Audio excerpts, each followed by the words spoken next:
Good evening and welcome back. Tonight we journey to the heights of Mount Olympus, where marble columns pierce the clouds and divine power shapes the very fabric of reality. We're exploring the intricate family dynamics of the Olympian gods, focusing on Zeus, the king of heaven, Hera, his complex queen, and Athena, the wisdom born from divine thought itself. Get comfortable, settle in, and let's begin. The family of the Olympian gods was never simple. Imagine, if you will, a household where every argument could shake the foundations of the earth, where jealousy manifested as literal storms, and where sibling rivalry might determine the fate of entire cities. The gods of ancient Greece were not distant, perfect beings dwelling in serene detachment. They were passionate, flawed, magnificent creatures whose relationships mirrored and magnified the complexities of human families. They loved fiercely, fought bitterly, schemed constantly, and forgave rarely. At the center of this divine family stood Zeus, wielder of the thunderbolt, lord of the sky, king of all gods and men. His story did not begin in glory, but in darkness and fear. His power was not inherited peacefully, but seized through rebellion and war. And his rule, though absolute in many ways, was perpetually challenged by those closest to him. Understanding Zeus means understanding how power corrupts and complicates, how authority breeds resentment, and how even the mightiest ruler cannot escape the consequences of his actions. Beside him sat Hera, golden-throned and terrible in her beauty. She was queen not merely by marriage, but by her own formidable will.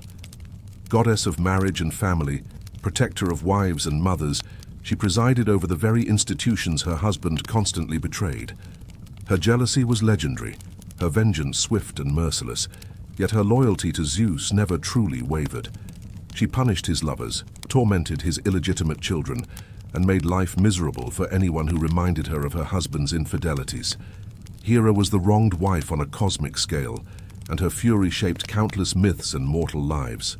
Then there was Athena, perhaps the most extraordinary of Zeus's children. Born not from a womb but from her father's skull, she emerged fully grown and armored, a goddess of wisdom and strategic warfare who never knew childhood, never experienced the vulnerability of youth. She was Zeus's favorite, the daughter who could do no wrong, blessed with her mother's cunning and her father's authority. Her very existence was the result of Zeus's paranoia, his fear of prophecy and overthrow, and she carried within her the complicated legacy of a mother consumed and a father obsessed with maintaining power. These three figures formed the core of Olympus's power structure, but they were surrounded by a vast extended family of gods, goddesses, demigods, and divine beings, whose relationships created an intricate web of alliances, rivalries, and ancient grudges. Brothers competed for domains and honors. Sisters schemed and supported one another. Children sought their parents' approval or rebelled against their authority. Cousins became lovers, siblings married siblings, and the family tree of Olympus twisted back upon itself in ways that would make mortal genealogists weep. The Greeks understood something profound about their gods. They saw in these divine beings not idealized perfection, but amplified humanity. The Olympians experienced every emotion mortals knew: jealousy and pride, love and hatred, ambition and fear, but magnified to cosmic proportions. When Zeus felt desire, it could reshape bloodlines for generations. When Hera felt rage, innocent people died. When Athena showed favor, cities rose to greatness. The gods were what humans might become with unlimited power and immortality, for better and for worse. What made the Olympian family dynamics particularly fascinating was how closely they mirrored the actual social structures of ancient Greek society. The patriarchal authority of Zeus reflected the power Greek fathers held over their households. Hera's position as both powerful queen and subordinate wife echoed the complicated status of Greek women, especially aristocratic ones who wielded influence yet remained legally dependent on male relatives. The competition among siblings for their father's favor, the strategic marriages within the family, the importance of legitimate versus illegitimate children, all these divine dramas had their counterparts in mortal Greek families. But the gods took these familiar patterns and amplified them to mythic proportions. A mortal father's favoritism might cause resentment among his children. Zeus's favoritism sparked wars. A human wife's jealousy might lead to bitter arguments. Hera's jealousy resulted in transformations, plagues, and death. A family dispute over inheritance might split a household. Disputes among the Olympians could split the cosmos itself. The family dynamics of Olympus were shaped by several fundamental tensions. First, there was the perpetual threat of overthrow. Zeus had deposed his father Kronos, who had in turn castrated and overthrown his own father Uranus. This pattern of violent succession haunted Zeus throughout his reign, making him paranoid and occasionally cruel. Every prophecy about a child overthrowing a parent sent tremors through Olympus. Zeus's treatment of Metis, Athena's mother, sprang directly from this fear. Second, there was the constant negotiation of power among beings who were theoretically immortal and unchanging, yet who had to adapt to new circumstances and challenges. Zeus was king, but his authority was not absolute. Poseidon ruled the seas with equal sovereignty. Hades controlled the underworld beyond Zeus's direct command. Even among the younger gods, figures like Athena wielded enormous influence that Zeus had to respect. The Olympian system was less an absolute monarchy than a kind of divine oligarchy, with Zeus as first among equals rather than an all-powerful tyrant. Third, there was Zeus's inability to control his appetites, particularly his sexual desire. This single character flaw, if we can call it that, generated more conflict within the divine family than any other factor. His affairs with goddesses, nymphs, and mortal women created a constant stream of new children, each of whom had to be integrated somehow into the family structure. Some, like Apollo and Artemis, became full Olympians. Others, like Heracles and Perseus, remained demigods, but still carried divine blood. And all of them had to navigate Hera's wrath, for the Queen of Heaven never forgave a slight and never forgot a betrayal. The story of the Olympians is ultimately a story about power and its corruptions, about love and its complications, about family and its endless capacity to both nurture and wound. These were gods who created and destroyed, who blessed and cursed, who loved deeply and hated eternally. They were magnificent and terrible, sublime and petty, and their family drama played out across the canvas of the cosmos itself. So tonight, we explore this divine household in all its glory and dysfunction. We'll see how Zeus rose from a hidden infant to the King of Heaven. We'll witness Hera's complex role as both queen and wronged wife. We'll understand Athena's extraordinary birth and her special place in her father's affections. We'll meet the other children of Zeus, legitimate and otherwise. And we'll see how the relationships among these powerful beings shaped not just their own fates, but the destinies of countless mortals caught in the crossfire of divine family politics. The Olympians ruled for ages, their names spoken in prayers and sacrifices throughout the ancient world. Their stories have survived millennia, retold and reimagined across countless generations. And at the heart of those stories, beneath all the thunder and lightning, the wisdom and warfare, the passion and power, we find something remarkably familiar. We find a family trying to coexist with its own complicated history, its members bound by blood and circumstance to people they might not have chosen as companions but cannot escape. We find love that endures despite betrayal, loyalty tested by temptation, authority challenged by ambition, and wisdom emerging from conflict. This is the story of the Olympians. This is the story of a divine family whose struggles and triumphs echo through the ages, whose relationships teach us about the eternal tensions between power and justice, freedom and responsibility, individual desire and collective good. These are gods, yes, but they are also something more. They are mirrors held up to humanity, reflecting our greatest virtues and our deepest flaws, our capacity for both creation and destruction, our ability to both love and betray. Let us begin at the beginning, with a child hidden in a cave, a stone swallowed in place of an infant, and a mother's desperate gamble to save her youngest son from his father's all-consuming fear. Zeus's story began in violence and deception, as did so many things in Greek mythology. His father was Kronos, youngest and most cunning of the Titans, those primordial beings who had ruled the cosmos before the Olympians existed. Kronos himself had come to power through an act of terrible violence. His own father, Uranus, the sky itself, had imprisoned his monstrous children deep within their mother Gaia's body, causing her unbearable pain.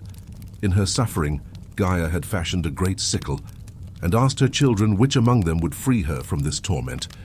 Only Kronos had the courage and ambition to act. When Uranus descended to lay with Gaia, Kronos struck, using the sickle to castrate his father and separate heaven from earth. The blood that fell from that wound created new beings, the Furies who would forever punish crimes within families, the giants who would one day war against the gods, and when the severed flesh struck the sea's foam, Aphrodite herself, goddess of love, was born from an act of ultimate violence.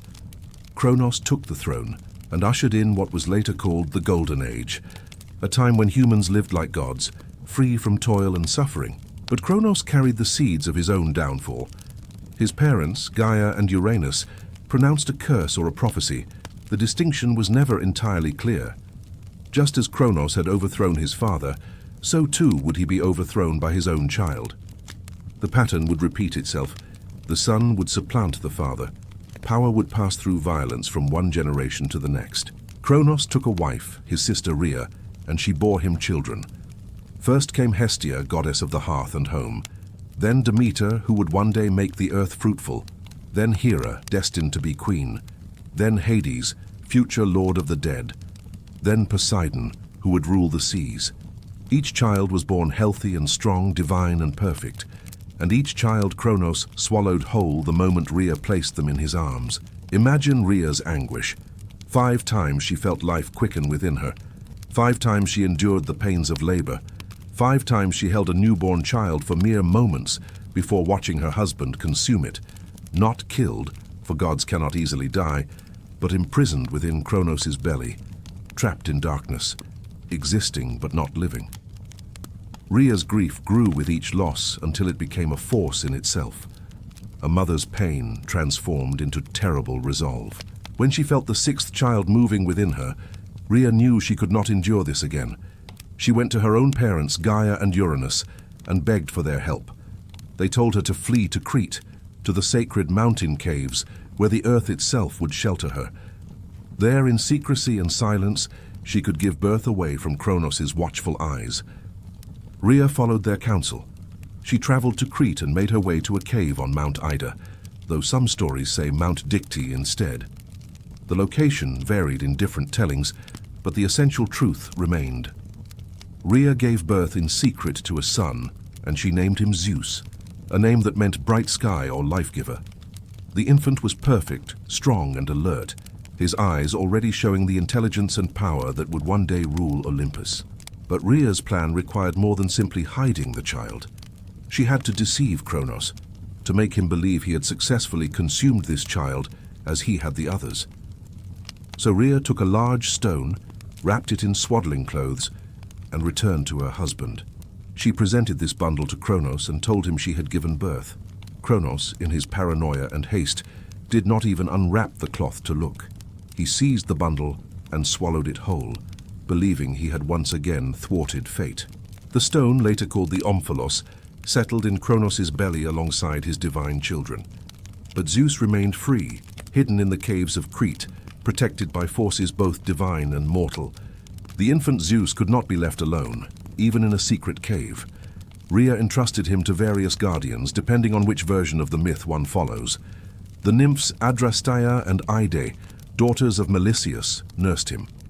The goat Amalthea provided milk so rich and divine that it strengthened Zeus beyond normal divine children.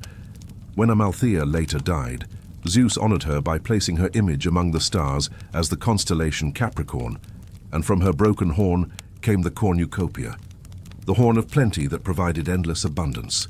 But Zeus's most important protectors were the Curetes, or Curetes, warrior priests who danced around the cave entrance. Whenever the infant Zeus cried, which divine babies apparently did despite their godhood, the Curetes would clash their spears against their bronze shields, creating such a tremendous noise that it drowned out the child's cries and prevented Kronos from discovering his hidden son. These dances, wild and ecstatic, became part of religious ritual in Crete for centuries afterward. Zeus grew rapidly as divine children do. He was not an infant for long. Fed on divine nourishment, guarded by devoted protectors, blessed by his grandmother Gaia herself, Zeus matured quickly into a young god of remarkable intelligence and strength. But he did not forget the circumstances of his birth or the fate of his siblings. The knowledge that his brothers and sisters remained imprisoned within their father's body gnawed at him. He had escaped Kronos' fear-driven cruelty, but they had not. As Zeus reached maturity, Gaia came to him with counsel. She had not forgotten the prophecy she herself had pronounced. The time had come, she told Zeus, to free his siblings and challenge Kronos for the throne. But Zeus could not do this alone. He would need help, and he would need cunning. Gaia directed Zeus to Metis, a young Oceanid, daughter of the Titans Oceanus and Tethys. Metis's name meant wisdom or cunning intelligence, and she possessed both in abundance. She was clever, resourceful, and sympathetic to Zeus's cause. Together they devised a plan. Metis prepared a powerful emetic, a potion designed to cause violent vomiting. Zeus, disguised perhaps as a cupbearer or appearing before Kronos under some other pretense, convinced his father to drink it. The effect was immediate and dramatic. Kronos' stomach convulsed and he began to vomit forth everything he had swallowed. First came the stone, the false child he had consumed most recently.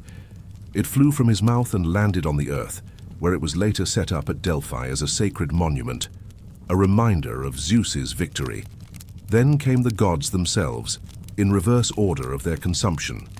Poseidon, Hades, Hera, Demeter, and Hestia emerged not as infants, but as full-grown gods, ready for battle.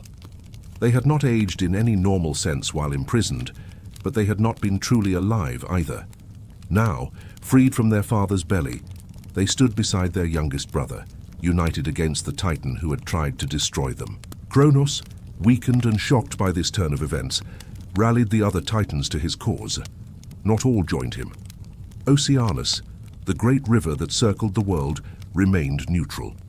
Prometheus and his brother Epimetheus sided with Zeus, foreseeing that the younger gods would triumph. But most of the Titans, Kronos' brothers and sisters, the original children of Gaia and Uranus, chose to defend the old order. They gathered at Mount Others, their traditional stronghold in Thessaly, and prepared for war. Thus began the Titanomachy, the great war between the Titans and the Olympians. It lasted 10 years, a decade of cosmic violence that shook the foundations of the world. Mountains were hurled like pebbles, the seas boiled and the earth cracked. Thunder rolled constantly across the sky, and fire rained down on forests and plains. Mortal creatures, the few that existed in those early days, cowered in terror as the old gods and the new fought for supreme power. For 10 years, the war remained stalemated. The Olympians, young and vigorous, fought from Mount Olympus in the north. The Titans, experienced and mighty, held Mount Others in the south. Neither side could gain a decisive advantage. The world itself seemed on the verge of tearing apart from the cosmic forces unleashed. It was Gaia once again who provided the key to victory. She told Zeus that he could not win without allies, and she knew where those allies could be found. Deep in Tartarus, the darkest pit of the underworld, Kronos had imprisoned beings even he feared. The Cyclopes, one-eyed giants of tremendous strength and skill, had been locked away because Uranus found them ugly. The Hecatonchires, the hundred-handed ones, 3 brothers named Cottus, Briareus, and Gyges, each with 50 heads and 100 arms, had been similarly imprisoned because their father feared their power. Zeus descended into Tartarus, facing perils that would have destroyed lesser beings. He found the Cyclopes and the Hecatonchires exactly where Gaia had said they would be, bound in unbreakable chains, trapped in eternal darkness. Zeus broke their bonds and freed them, promising them a place of honor in the new order if they would fight alongside him. The Cyclopes, master craftsmen despite their imprisonment, were grateful beyond measure. They forged weapons for the Olympians, gifts of incalculable power. To Zeus, they gave the thunderbolt, a weapon of pure lightning that could shatter anything it struck. To Poseidon, they forged the trident, a 3-pronged spear that could command the seas and cause earthquakes.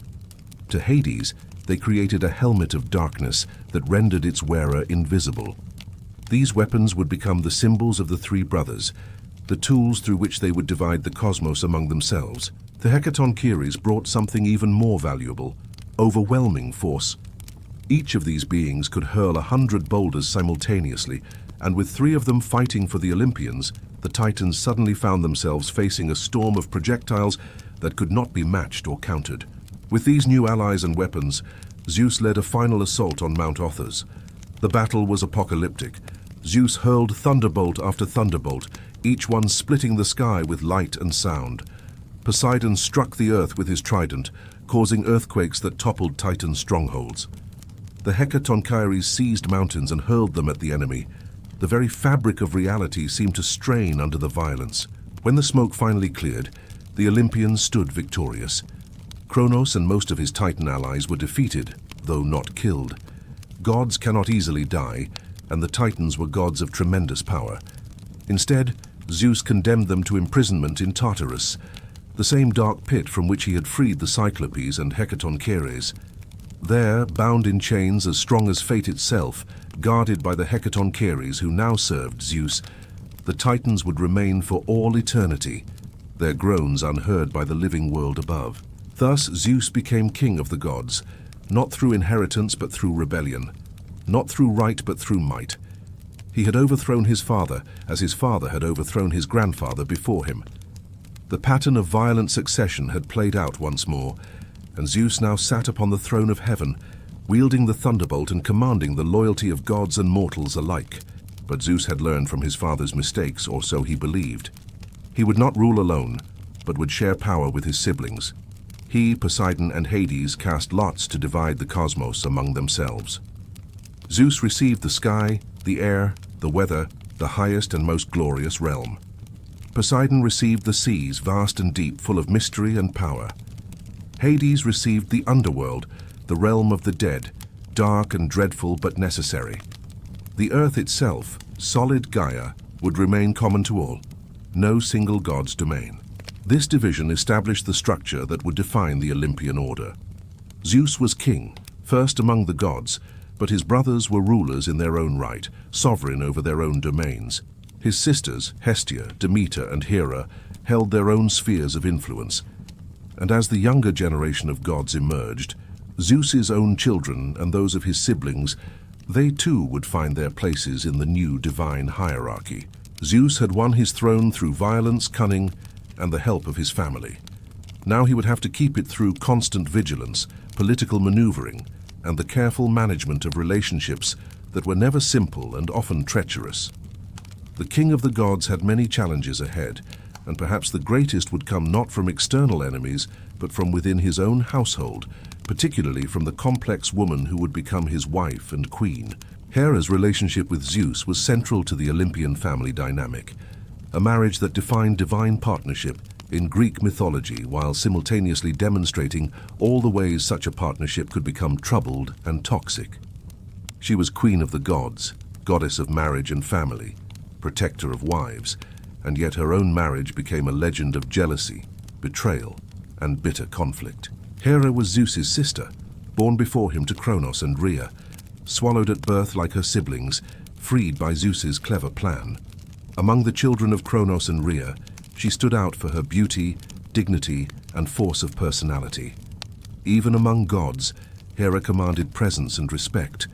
Her very name might have been a title rather than a birth name, ancient Greek for lady or mistress, suggesting she was powerful enough that her true name was either forgotten or never widely known. The circumstances of Zeus and Hera's courtship varied depending on which ancient source one consulted. Some said their marriage was arranged by Rhea, their mother, who wanted to see her children united and the new divine order secured through family alliances. Others told of a more romantic beginning, though romance in Greek myth was often complicated. According to one tradition, Zeus fell in love with Hera, but she repeatedly rejected his advances. She was proud and particular, not easily won by even the king of the gods. Zeus, not accustomed to rejection and determined to have her, resorted to trickery. He transformed himself into a bedraggled cuckoo bird, caught in a rainstorm, looking pitiful and helpless. When Hera found the poor creature, her compassionate nature moved her to shelter it against her breast to warm it. Once he was close to her, Zeus revealed his true form. Whether this revelation led to willing consummation or something more troubling, the ancient sources delicately sidestepped. What mattered was that Hera agreed to marry Zeus, either out of genuine affection, political calculation, or because her honor now required it. They were wed in a ceremony that became the template for divine and mortal marriages throughout the Greek world. Their wedding was magnificent, a cosmic event attended by all the gods and goddesses, celebrated with feasting and songs that would echo for eternity. Hera arrived veiled, as proper Greek brides would be for centuries afterward. The sacred marriage, the Hieros Gamos, united not just two individuals but two aspects of cosmic power, Zeus's sky and storm with Hera's sovereignty and blessing. Temples throughout Greece would later celebrate ritual reenactments of this divine marriage, seeing in it the union of masculine and feminine power and legitimacy, heaven and earth. As Zeus's queen, Hera held enormous power and authority. She sat beside him on Olympus, and her word carried weight that even Zeus had to respect. She presided over marriages, blessed unions between mortals, protected women in childbirth through her daughter, Eileithyia, and embodied the ideals of wifely dignity and family stability. Her symbols were the peacock, with its 100 eyes suggesting her watchfulness, the cow, representing her maternal nature, and the crown or diadem marking her royal status. But Hera's marriage to Zeus was never peaceful or simple. Zeus was constitutionally incapable of fidelity. Whether this reflected actual divine nature or simply Greek cultural assumptions about male behavior, Zeus pursued goddess, nymph, and mortal woman with equal enthusiasm and persistence. His affairs were legendary in number and variety. He seduced or raped, the distinction often unclear in the myths, dozens if not hundreds of partners, and from these unions came countless children. Each of Zeus's affairs struck at the heart of what Hera represented. She was goddess of marriage, yet her own marriage was constantly violated. She was protector of marital fidelity, yet her husband was history's most notorious adulterer. She embodied the ideal of the wife and mother, yet Zeus's infidelities produced children who competed with her own for resources, power, and their father's affection. Every time Zeus strayed, which was often, it was not merely a personal betrayal, but a cosmic-level mockery of everything Hera stood for. Hera's response to these betrayals became a defining aspect of her character. She developed a reputation for jealousy that bordered on obsessive and vengeance that bordered on cruel. Unable or unwilling to directly challenge Zeus, she turned her formidable rage against his lovers and their children, making their lives miserable through curses, persecution, and often death. The pattern repeated itself again and again. Zeus would pursue some unfortunate woman. Hera would discover the affair. Zeus's paramour would suffer terribly, often transformed into some animal or struck with madness or pursued by monsters. Any children resulting from the union would become targets of Hera's endless persecution.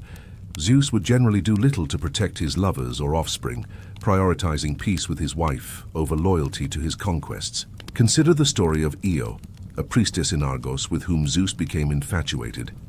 He transformed her into a white cow to hide her from Hera, but the Queen of Heaven saw through this obvious trick. She asked Zeus to give her the beautiful cow as a gift, and he could hardly refuse without admitting his deception.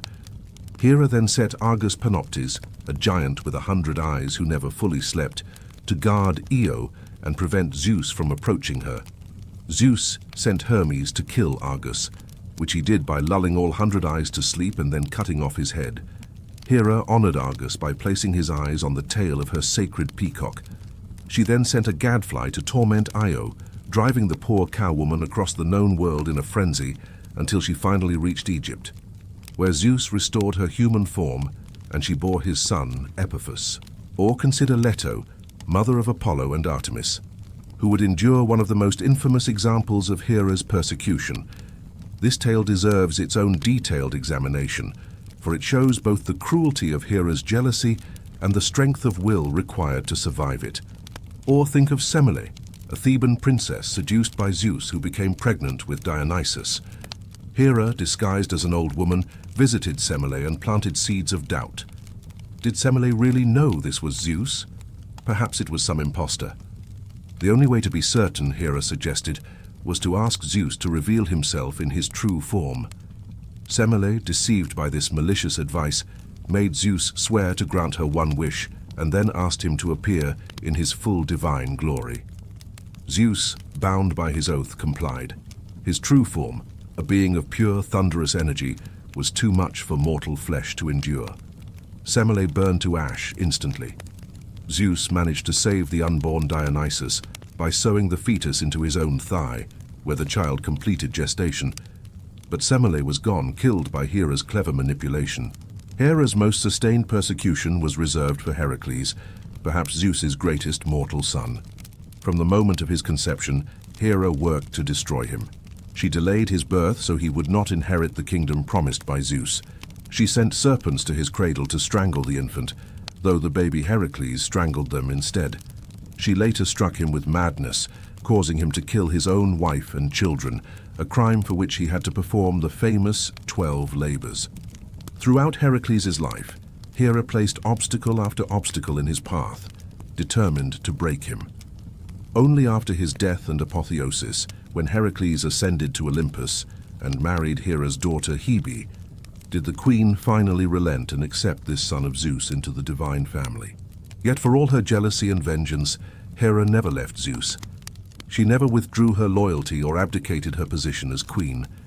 In this, she embodied a particular Greek ideal of wifely devotion, remaining faithful to a faithless husband, maintaining her dignity and position despite constant humiliation. Whether this reflects actual Greek values or simply the limited options available to Greek women, even divine ones, Hera's persistence in her marriage defined her character as much as her jealousy did. Hera and Zeus's marriage did produce children, though accounts varied on exactly which gods were born from their union. Most sources agreed on 4: Ares, the god of violent warfare; Hebe, goddess of youth; Eileithyia, goddess of childbirth; and according to most accounts, Hephaestus, the divine craftsman, though some stories claimed Hera bore Hephaestus alone, without Zeus's involvement, in a fit of jealous retaliation after Zeus gave birth to Athena from his own head. Ares, the war god, was perhaps the most troubled of Hera and Zeus's children. Despite being legitimate, born from the marriage of king and queen, Ares never enjoyed his father's favor or respect. He embodied the brutal, bloody, chaotic aspects of warfare, the mindless slaughter and violence that even Greeks, who certainly knew war intimately, found distasteful. His sister Athena also governed warfare, but she represented its strategic, disciplined, civilized aspects. She was the general planning campaigns, the warrior fighting for just causes. Ares was the berserker reveling in carnage for its own sake. Zeus openly despised Ares. In Homer's Iliad, when Ares is wounded in battle and comes whining to Olympus, Zeus tells him bluntly that he is the most hateful of all the gods, constantly stirring up strife and battles like his mother. This comparison to Hera was not complimentary. Zeus saw in Ares the worst aspects of Hera's personality, her capacity for wrath and vindictiveness, without the dignity and grandeur that made Hera formidable. Ares was powerful but cowardly, fierce but easily defeated by cleverer opponents, respected out of fear but never loved or admired. Hebe, by contrast, was uncontroversial. As goddess of youth and young adulthood, she served nectar to the gods on Olympus and embodied the bloom of youthful vigor. She eventually married Heracles after his apotheosis, a union that represented Hera's final acceptance of Zeus's greatest mortal son. Through this marriage, the queen's legitimate daughter was joined to Zeus's illegitimate son, weaving together the legitimate and illegitimate branches of the divine family. Eileithyia inherited her mother's role as protector of women in childbirth. She had the power to ease or prolong labor, and she could withhold her aid if she chose, which she did when Hera commanded her to delay the birth of Heracles. Eileithyia represented one of the most critical moments in a woman's life, when she was most vulnerable and most in need of divine protection. In this way, she embodied Hera's more positive, nurturing aspects, the mother goddess who cared for women and families. Hephaestus's story was more complicated and more tragic. According to the most common tradition, Hera bore him without a father, creating him through her will alone in response to Zeus's solo creation of Athena. Though some sources did claim Zeus as his father as well, making him a legitimate child of the royal couple. But regardless of his parentage, Hephaestus was born with a deformity, lame in one or both legs, not the perfect divine child Hera had expected or hoped for. The details varied, some accounts describing him as born twisted, others suggesting injury during his dramatic fall from Olympus. What remained consistent across tellings was Hera's reaction. In her disappointment and rage, she threw him from Olympus. The infant god fell for a full day before crashing into the sea, where he was rescued by the sea nymphs Thetis and Eurynome. They raised him in secret in a cave beneath the ocean, and there Hephaestus discovered his gift for crafting. He learned to work metal and gems, creating objects of astounding beauty and power. When he had grown and mastered his art, he crafted a golden throne of exquisite design and sent it to Olympus as a gift for his mother. Hera, delighted by this magnificent gift, sat upon the throne immediately. But the moment she did, invisible chains snapped around her, binding her in place. She could not move, could not free herself. The throne was a trap, Hephaestus's revenge for being cast out. The gods tried everything to free her, but only Hephaestus knew the secret of the throne's mechanism, and he refused to return to Olympus or release his mother. Eventually, Dionysus, god of wine, and the newest member of the Olympian council, traveled to Hephaestus's forge and got him drunk. In his inebriated state, Hephaestus was convinced to return to Olympus and free Hera. As part of the reconciliation, he was given a place among the 12 Olympians and later married to Aphrodite, though that marriage would prove as troubled as his parents. The relationship between Zeus and Hera, for all its dysfunction, was never truly challenged. Other gods might take lovers, might engage in affairs, but none threatened the fundamental structure of Zeus and Hera's marriage. They remained king and queen, their power complementary, even when their relationship was antagonistic. Hera could make Zeus's life difficult when she chose. She had her own sources of power and authority that Zeus could not simply override, and on occasion, she even conspired against him directly. The most serious challenge to Zeus's rule came from within his own family. Hera, grown tired of Zeus's behavior and perhaps seeing an opportunity to assert her own authority, organized a conspiracy with Poseidon, Apollo, and possibly Athena, though Athena's involvement is debated in the sources. These gods, all powerful in their own right, planned to bind Zeus while he slept and force him to rule more justly, or perhaps to depose him entirely.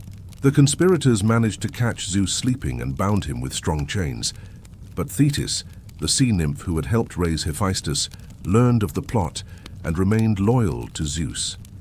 She summoned Briareus, one of the Hecatoncheires who had helped Zeus defeat the Titans, and with his 100 hands he quickly undid the chains before the conspirators could act further. Zeus, freed and furious, punished the conspirators according to their roles in the plot. Poseidon and Apollo were sent to serve a mortal king, Laomedon of Troy, for whom they built the city's famous walls. Hera received the harshest punishment. Zeus hung her from the sky with golden chains, with anvils attached to her feet to weigh her down. She hung there in pain and humiliation until she swore never to rebel against him again. The other gods wanted to help her, but feared Zeus's wrath if they interfered. This incident demonstrated several important truths about the Olympian power structure. First, Zeus's authority, while challenged, was ultimately secure as long as he remained vigilant. Second, Hera was powerful enough to organize a serious conspiracy, but not powerful enough to succeed against Zeus when he was prepared. Third, the relationships among the gods were more political than modern readers might assume. These were not simply family squabbles, but contests for cosmic authority, and the stakes were eternal. Yet after this rebellion and its punishment, Zeus and Hera reconciled. They always did. Their marriage was tempestuous, filled with conflict and betrayal, but it was also permanent. Neither could exist without the other. Zeus needed Hera to legitimize his rule, to represent the institution of marriage and family that gave structure to divine and mortal society. Hera needed Zeus because her power derived in part from her position as his queen. They were locked together in a relationship neither could escape and neither truly wanted to end, despite all the pain it caused.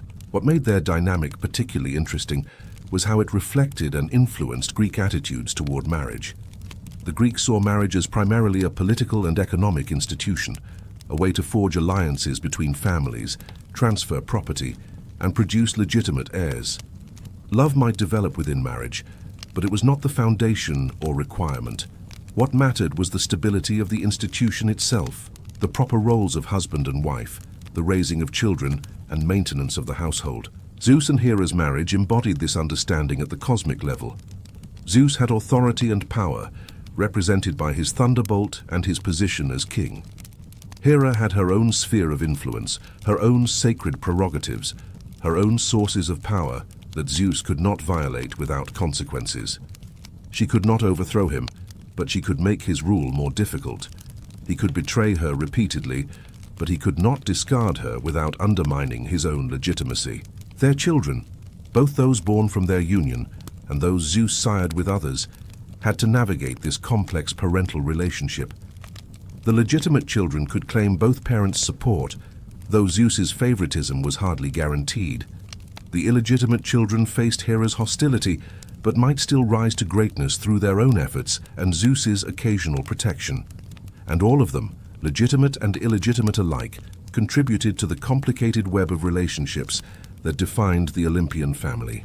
No child navigated this family dynamic more successfully than Athena, the goddess born not from Hera's womb, but from Zeus's own head, a daughter who embodied her father's wisdom while carrying within her the tragic story of her mother's consumption.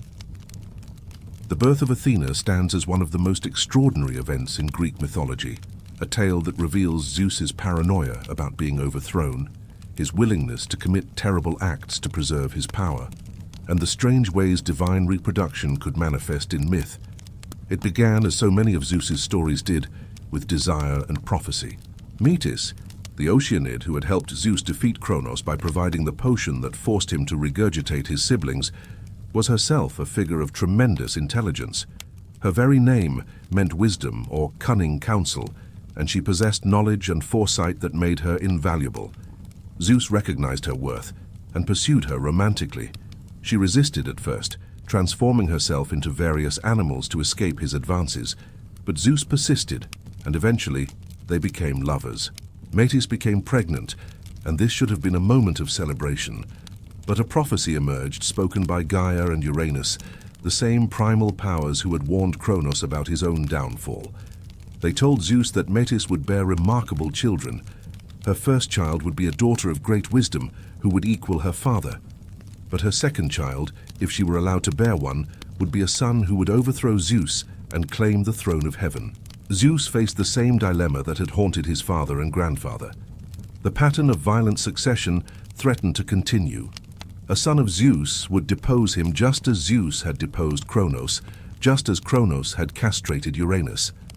The cycle would repeat unless Zeus took action to prevent it. Zeus approached Metis with cunning rather than force, according to most accounts. The exact method varied in different tellings.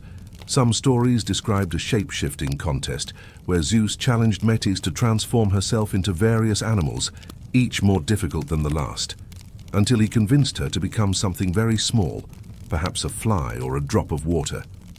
Others suggested he used honeyed words and persuasion. However it happened, Metis was reduced to a form small enough for Zeus to swallow, and he consumed her whole, trapping both her and their unborn child within himself. The child growing in Metis's womb did not die or cease developing.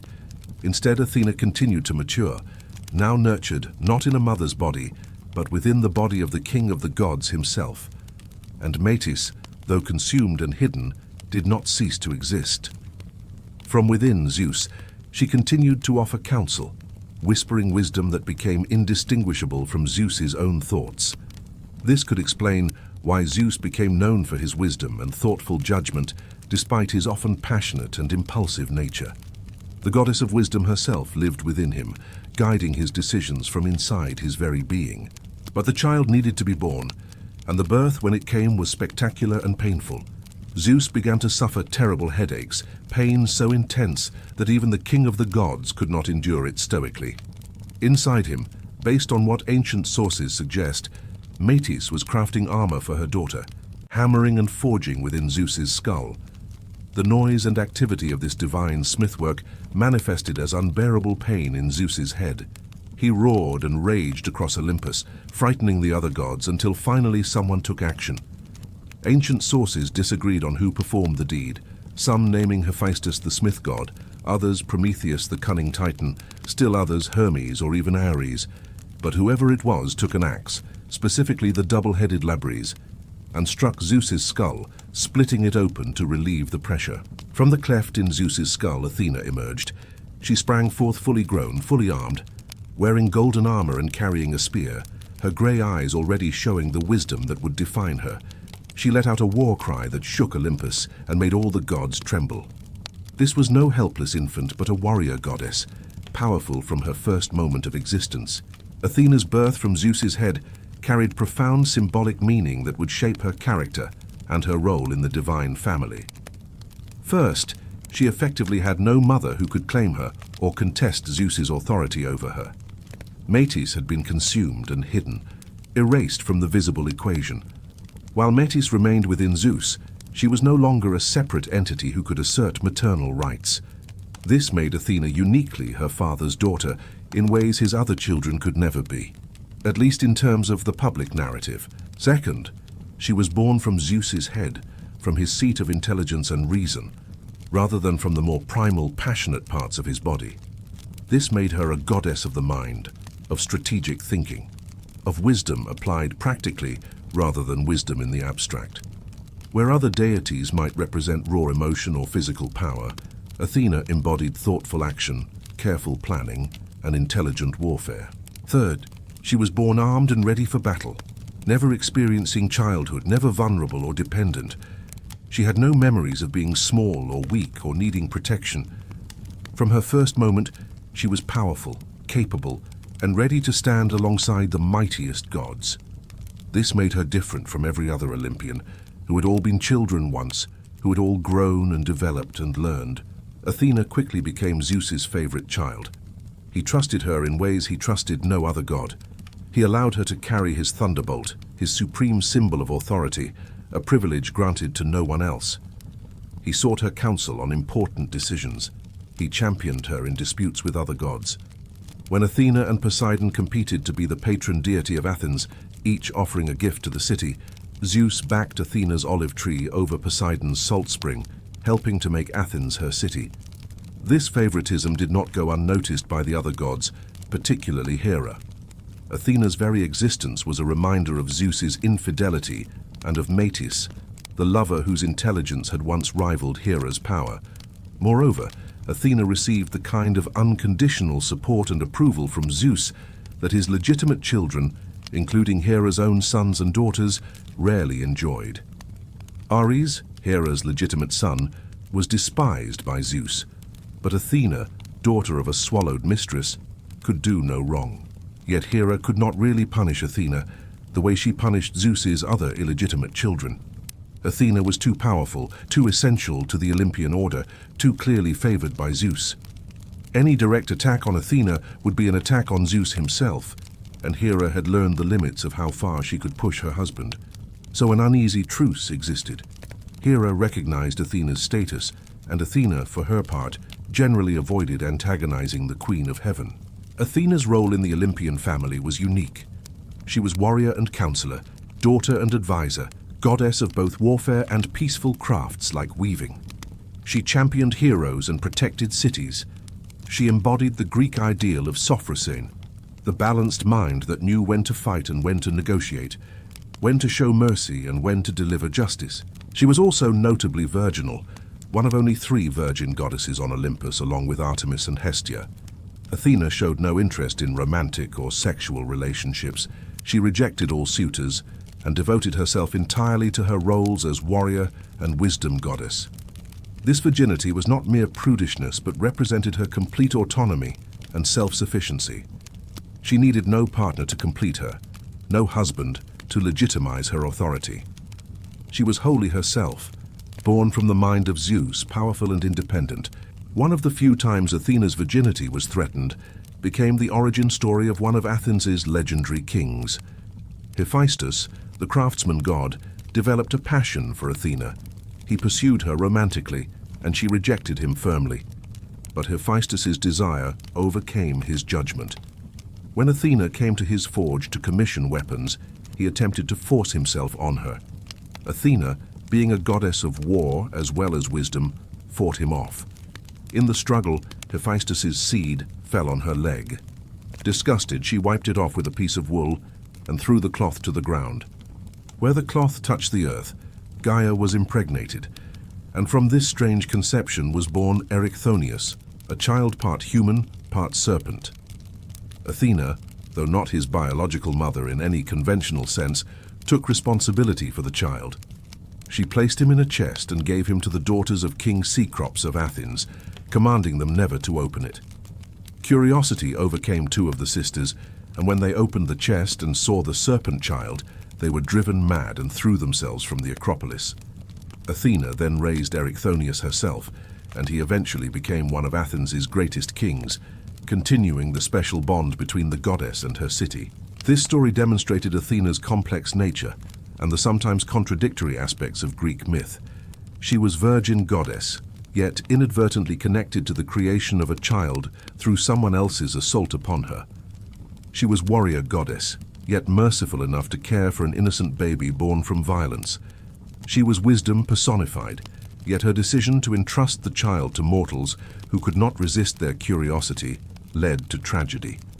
The myths rarely presented simple moral lessons, instead showing gods who embodied multiple, sometimes contradictory qualities. Athena's relationship with heroes became one of her defining characteristics.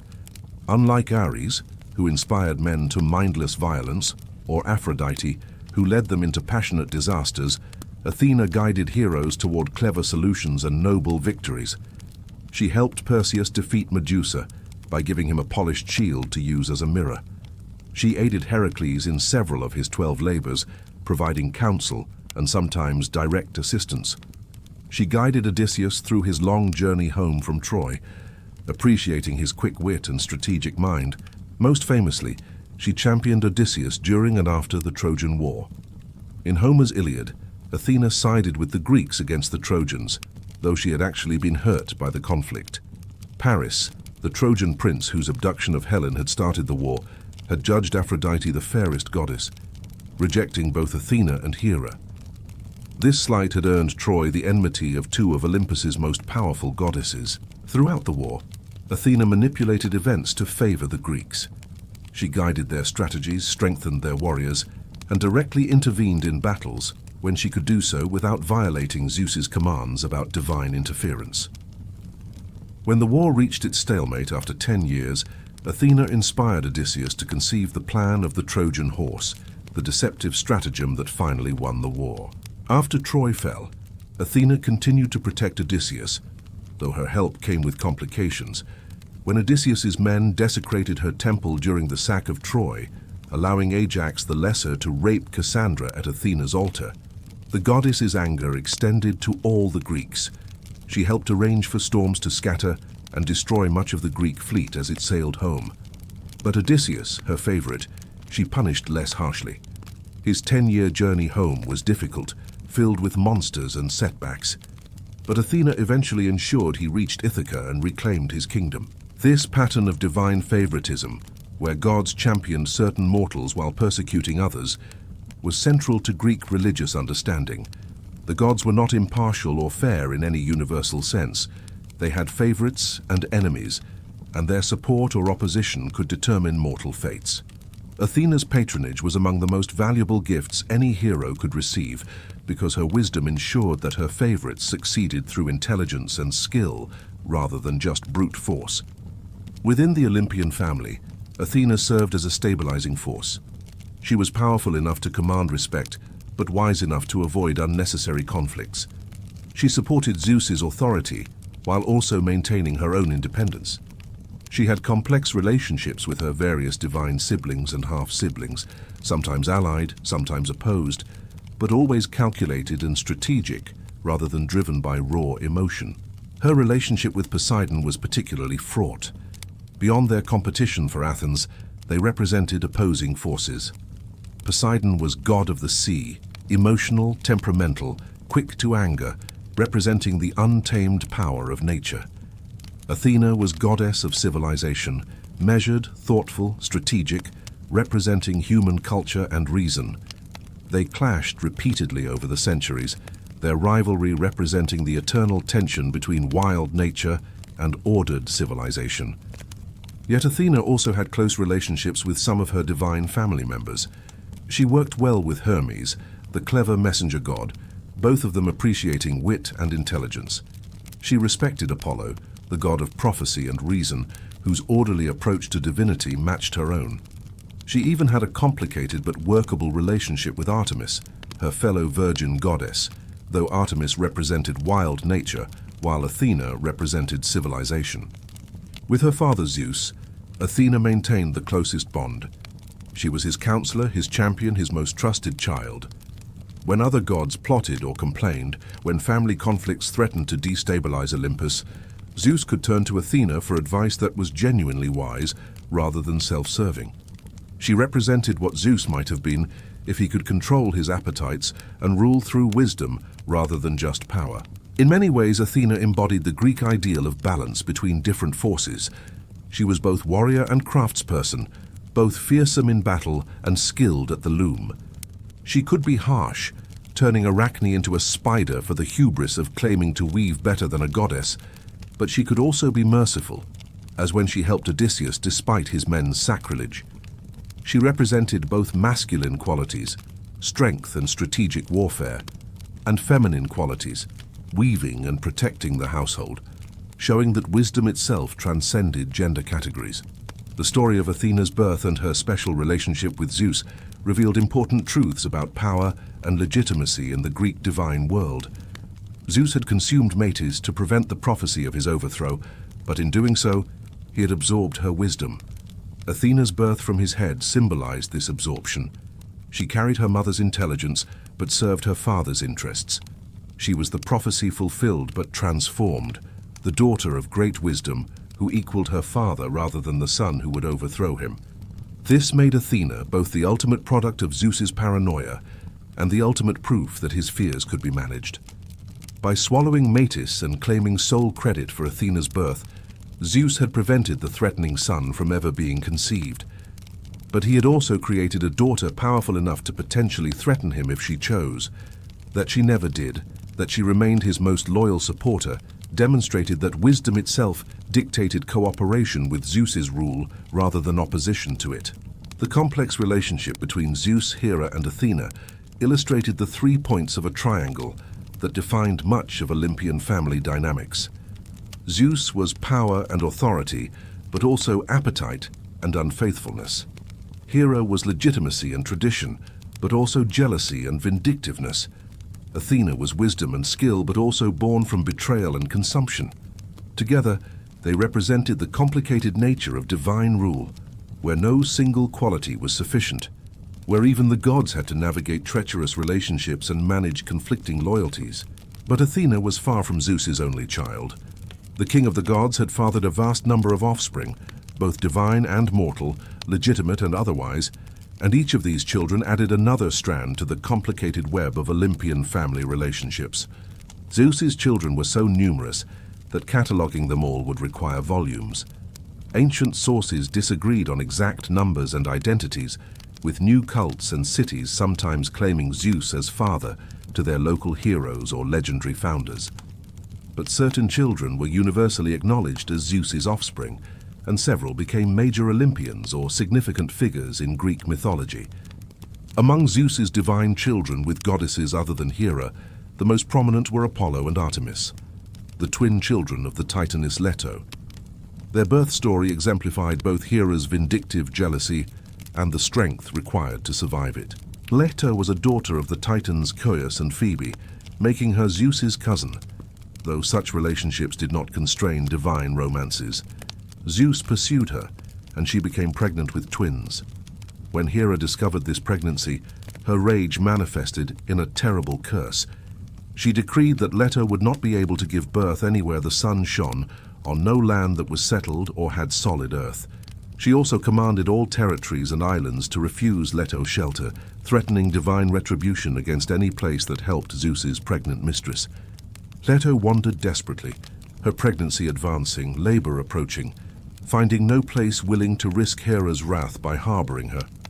She traveled from land to land, island to island, and everywhere she went, the earth itself rejected her, trembling and shifting to avoid providing solid ground for the birth. The Titaness was reduced to begging, pleading with lands and cities to show mercy, but fear of Hera proved stronger than pity for Leto. Finally, Leto came to Delos, a small barren island in the Aegean that was not truly fixed but floated on the sea. Because it was not rooted to the earth, because it wandered and had no permanence, it technically fell outside Hera's curse. Delos, having nothing to lose since it was already the poorest and most desolate of islands, agreed to let Leto give birth there. In return, Leto promised that her children would make the island sacred and prosperous. Even then, Hera interfered. She held back Eileithyia, the goddess of childbirth and Hera's own daughter, preventing her from attending Leto. Without Eileithyia's assistance, Leto could not complete the birthing process. She labored in agony for 9 days and nights, the twins unable to be born, the mother suffering without relief. The other goddesses, moved by compassion, finally sent Iris, the messenger goddess, to secretly summon Eileithyia, bribing her with a magnificent necklace of gold and amber. Eileithyia came to Delos without Hera's knowledge, and at last the births could proceed. Artemis was born first. Immediately upon entering the world, despite being a newborn infant, the goddess helped her mother deliver her twin brother. Artemis served as midwife for Apollo's birth, and from that first act, she became forever associated with childbirth and protecting women in labor. Apollo was born beneath a palm tree on Delos, and the moment of his birth was marked by swans flying 7 times around the island and the palm tree becoming eternally sacred. After their birth, Delos was transformed from a wandering barren rock into one of the most sacred sites in the Greek world. Zeus anchored the island in place, fixing it to the sea floor with adamantine chains so it would float no more. Delos became the center of Apollo's worship, home to one of the most important temples and oracles in Greece, and the site of great festivals and celebrations. Leto's promise was fulfilled beyond measure. The twins Apollo and Artemis developed an extremely close bond, closer than most siblings in Greek mythology. They were protective of each other and of their mother, and they worked in concert to punish those who insulted or threatened their family. This sibling loyalty stood in stark contrast to the competitive and often antagonistic relationships among Zeus's other children. Apollo became god of many things: prophecy, music, poetry, healing, plague, the sun or at least the light associated with it, and civilized order. He was beautiful, talented, and deadly in equal measure. His silver bow could strike down mortals with disease. His prophetic powers shaped the fates of heroes and kings. His music could charm even stones to move. He represented Greek cultural ideals: athletic prowess, artistic excellence, rational thought, and the proper balance between different aspects of life. Zeus clearly favored Apollo, though not as completely as he favored Athena. Apollo sat in a position of high honor on Olympus, and his oracle at Delphi became the most important prophetic site in the Greek world, speaking Zeus's will to mortals. When disputes arose about the future or about justice, Apollo's oracle provided answers that shaped history. The Pythia, priestess of Apollo at Delphi, spoke in Zeus's name, making Apollo his father's primary intermediary to the mortal world. Artemis chose a different path. She became goddess of the hunt, of wild animals, of childbirth, and of virginity. While her brother embraced civilization and culture, Artemis remained connected to wilderness and nature. She roamed forests and mountains with her band of nymph companions, all sworn to virginity, hunting with her silver bow and protecting young creatures. She asked Zeus to grant her eternal virginity, and he consented, making her one of the 3 virgin goddesses, along with Athena and Hestia. Despite their different domains, Apollo and Artemis functioned almost as 2 halves of a whole. He was associated with the sun, she with the moon. He protected boys and young men, she protected girls and young women. He brought quick, painless death to men with his arrows. She brought the same mercy to women. They defended each other fiercely. When the giant Tityos attempted to rape Leto, both twins appeared and shot him full of arrows, then ensured his eternal punishment in Tartarus. When Niobe, queen of Thebes, boasted that she was superior to Leto because she had 14 children, while Leto had only 2, the twins methodically killed all 14 of Niobe's children with their arrows, leaving the queen frozen in grief, eventually transformed into a weeping stone. Another of Zeus's prominent divine children was Hermes, born to the nymph Maia in a cave on Mount Cyllene. Hermes was precocious, even by divine standards.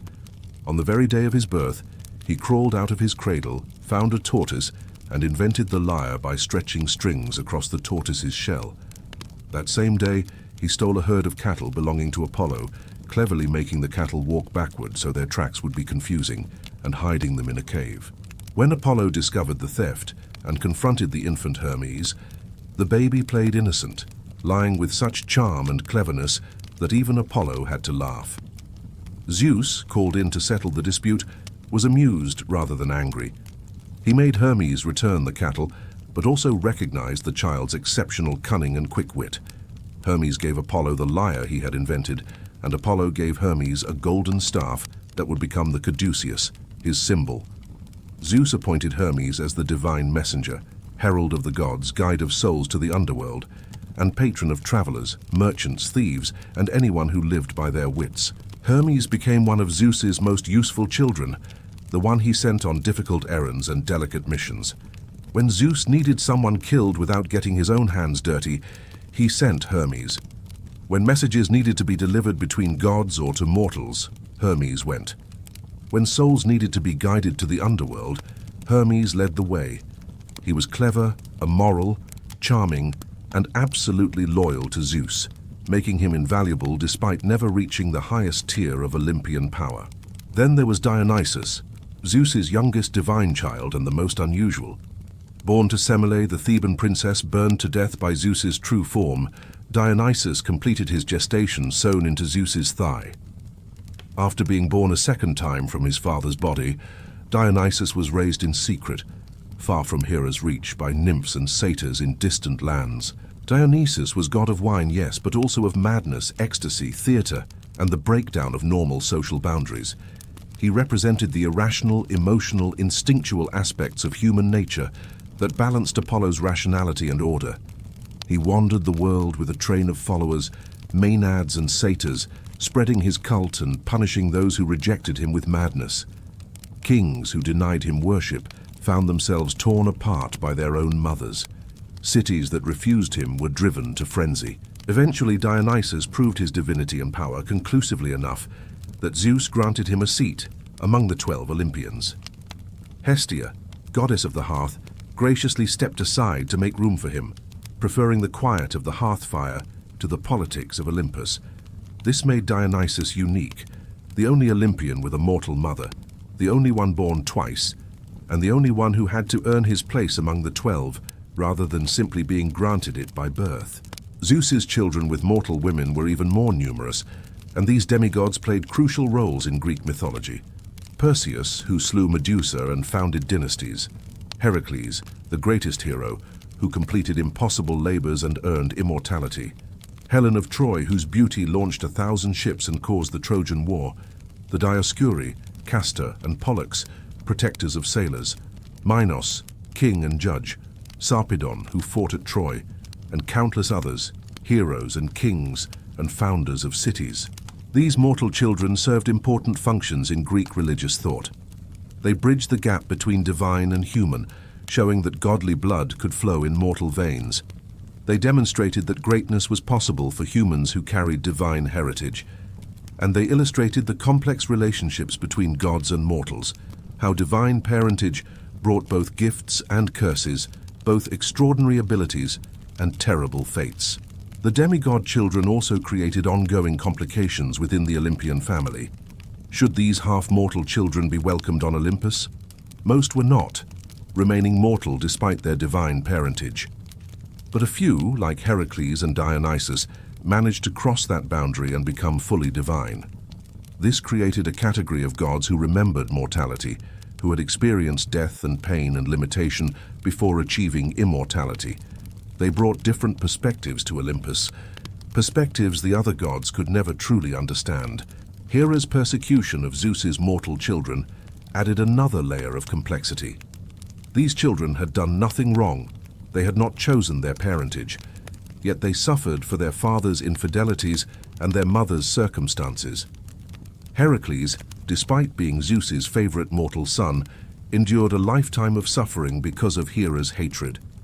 Perseus had to complete impossible tasks. Helen's beauty became a curse that destroyed Troy and killed thousands. This created a moral ambiguity in Greek mythology that the ancient Greeks themselves recognized. The gods were powerful and worthy of worship, but they were not always just or fair. Innocent people suffered for divine politics. Children paid for their parents' mistakes. Mortals caught in disputes between gods became collateral damage. The pattern repeated across generations and families, creating a theology where piety meant honoring the gods and making proper sacrifices, but not necessarily expecting fairness or justice in return. Yet within this seemingly chaotic system, patterns emerged. Zeus's children, despite their diverse origins and experiences, often inherited specific traits from their father. Many possessed his charisma and authority. Several inherited his tendency toward infidelity and complicated romantic entanglements. Most showed his capacity for both mercy and ruthlessness, understanding that true power required knowing when to be generous and when to be harsh. The children also served as extensions of Zeus's authority, ruling over different aspects of existence. Apollo controlled prophecy and spoke Zeus's will through his oracle. Artemis protected the wild places where civilization had not yet imposed order. Hermes facilitated communication and travel, essential for maintaining Zeus's rule over a vast cosmos. Dionysus brought release and ecstasy, showing that even divine order required periodic chaos to remain vital. Each child, in their own way, reinforced the system Zeus had established. But they were not simply tools or extensions of their father's will.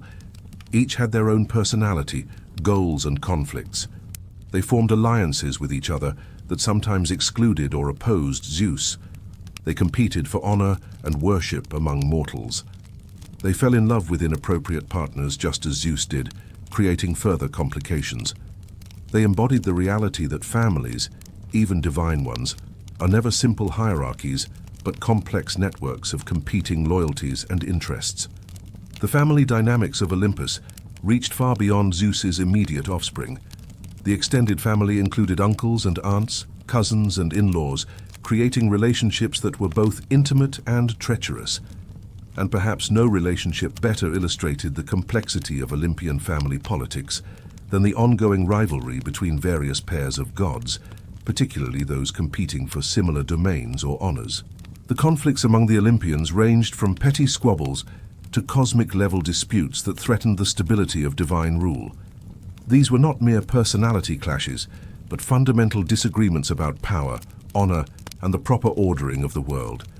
The gods might sit together at feasts and fight together against common enemies, but among themselves they were engaged in constant, subtle warfare for status and influence.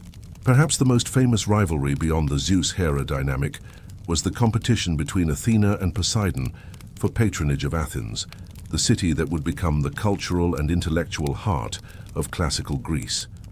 This contest demonstrated how divine family dynamics played out through mortal proxies, and how cities and civilizations became pawns in divine politics.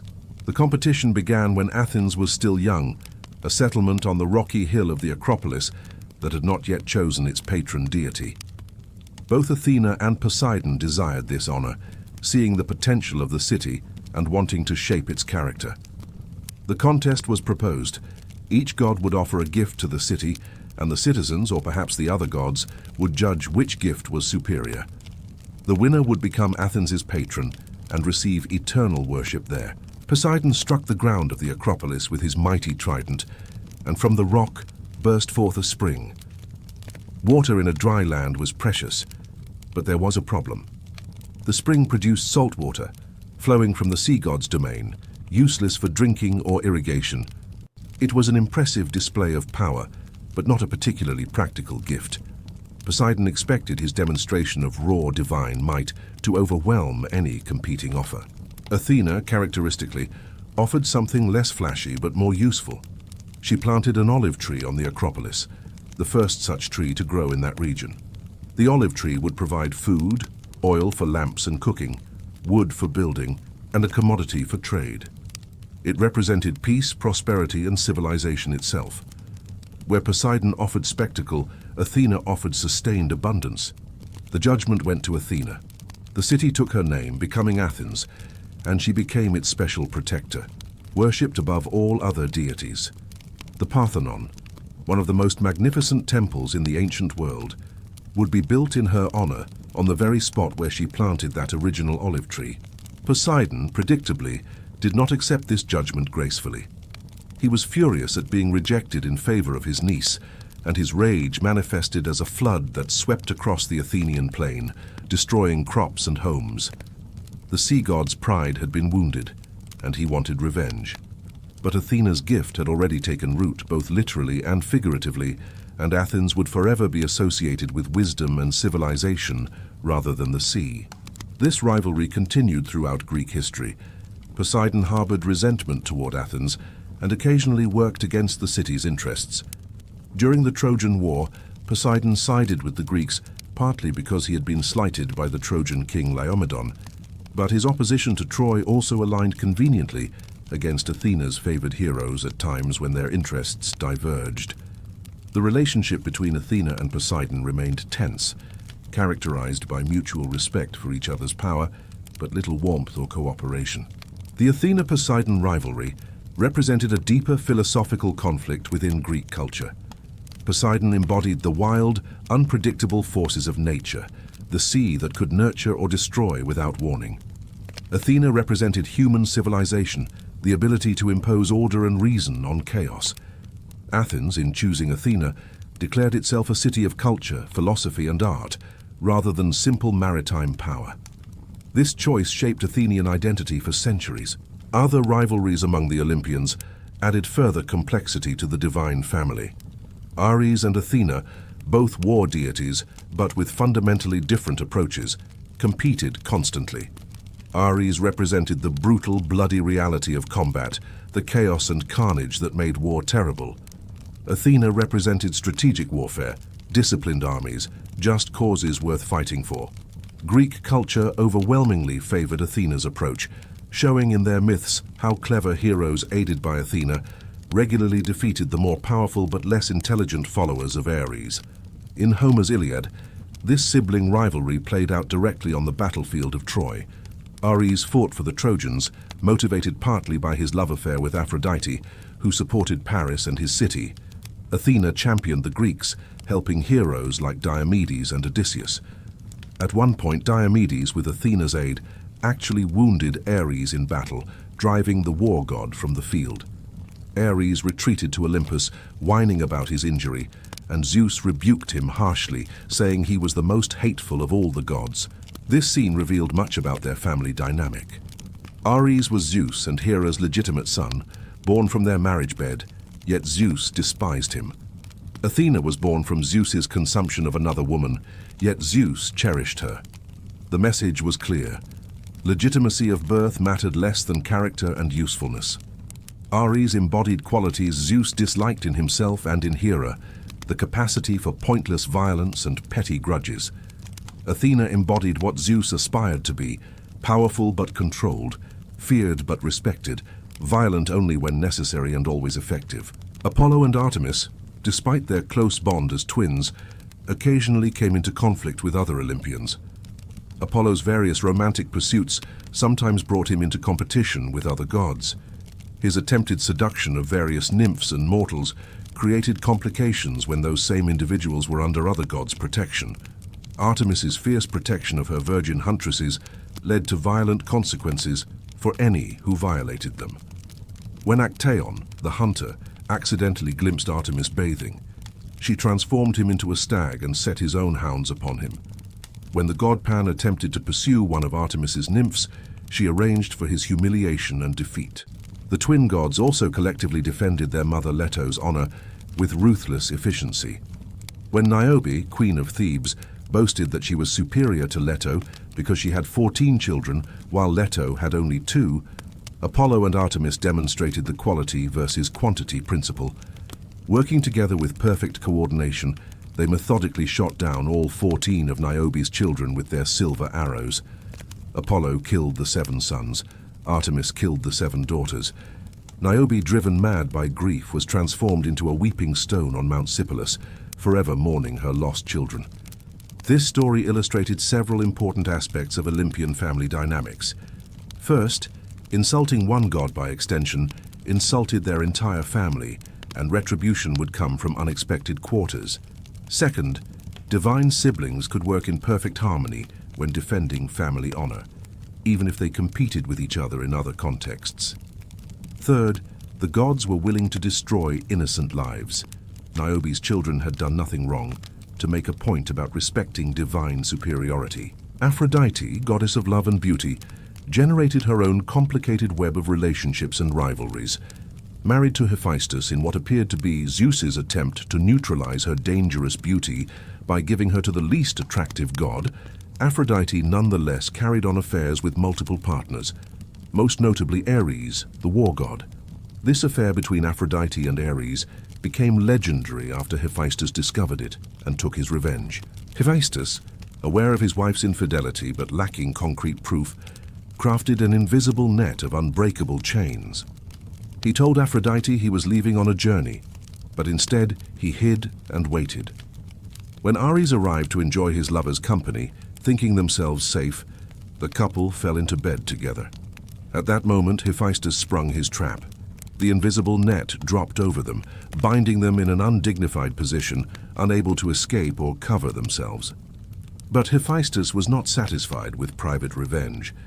He called all the Olympian gods to witness his wife's adultery, and his own humiliation turned to triumph. The gods came and looked upon Ares, and Aphrodite caught in the act. The goddesses, perhaps out of sympathy or propriety, stayed away. But the male gods came and laughed at the spectacle. Apollo joked to Hermes that he would gladly endure such embarrassment for a chance with Aphrodite. Hermes agreed enthusiastically.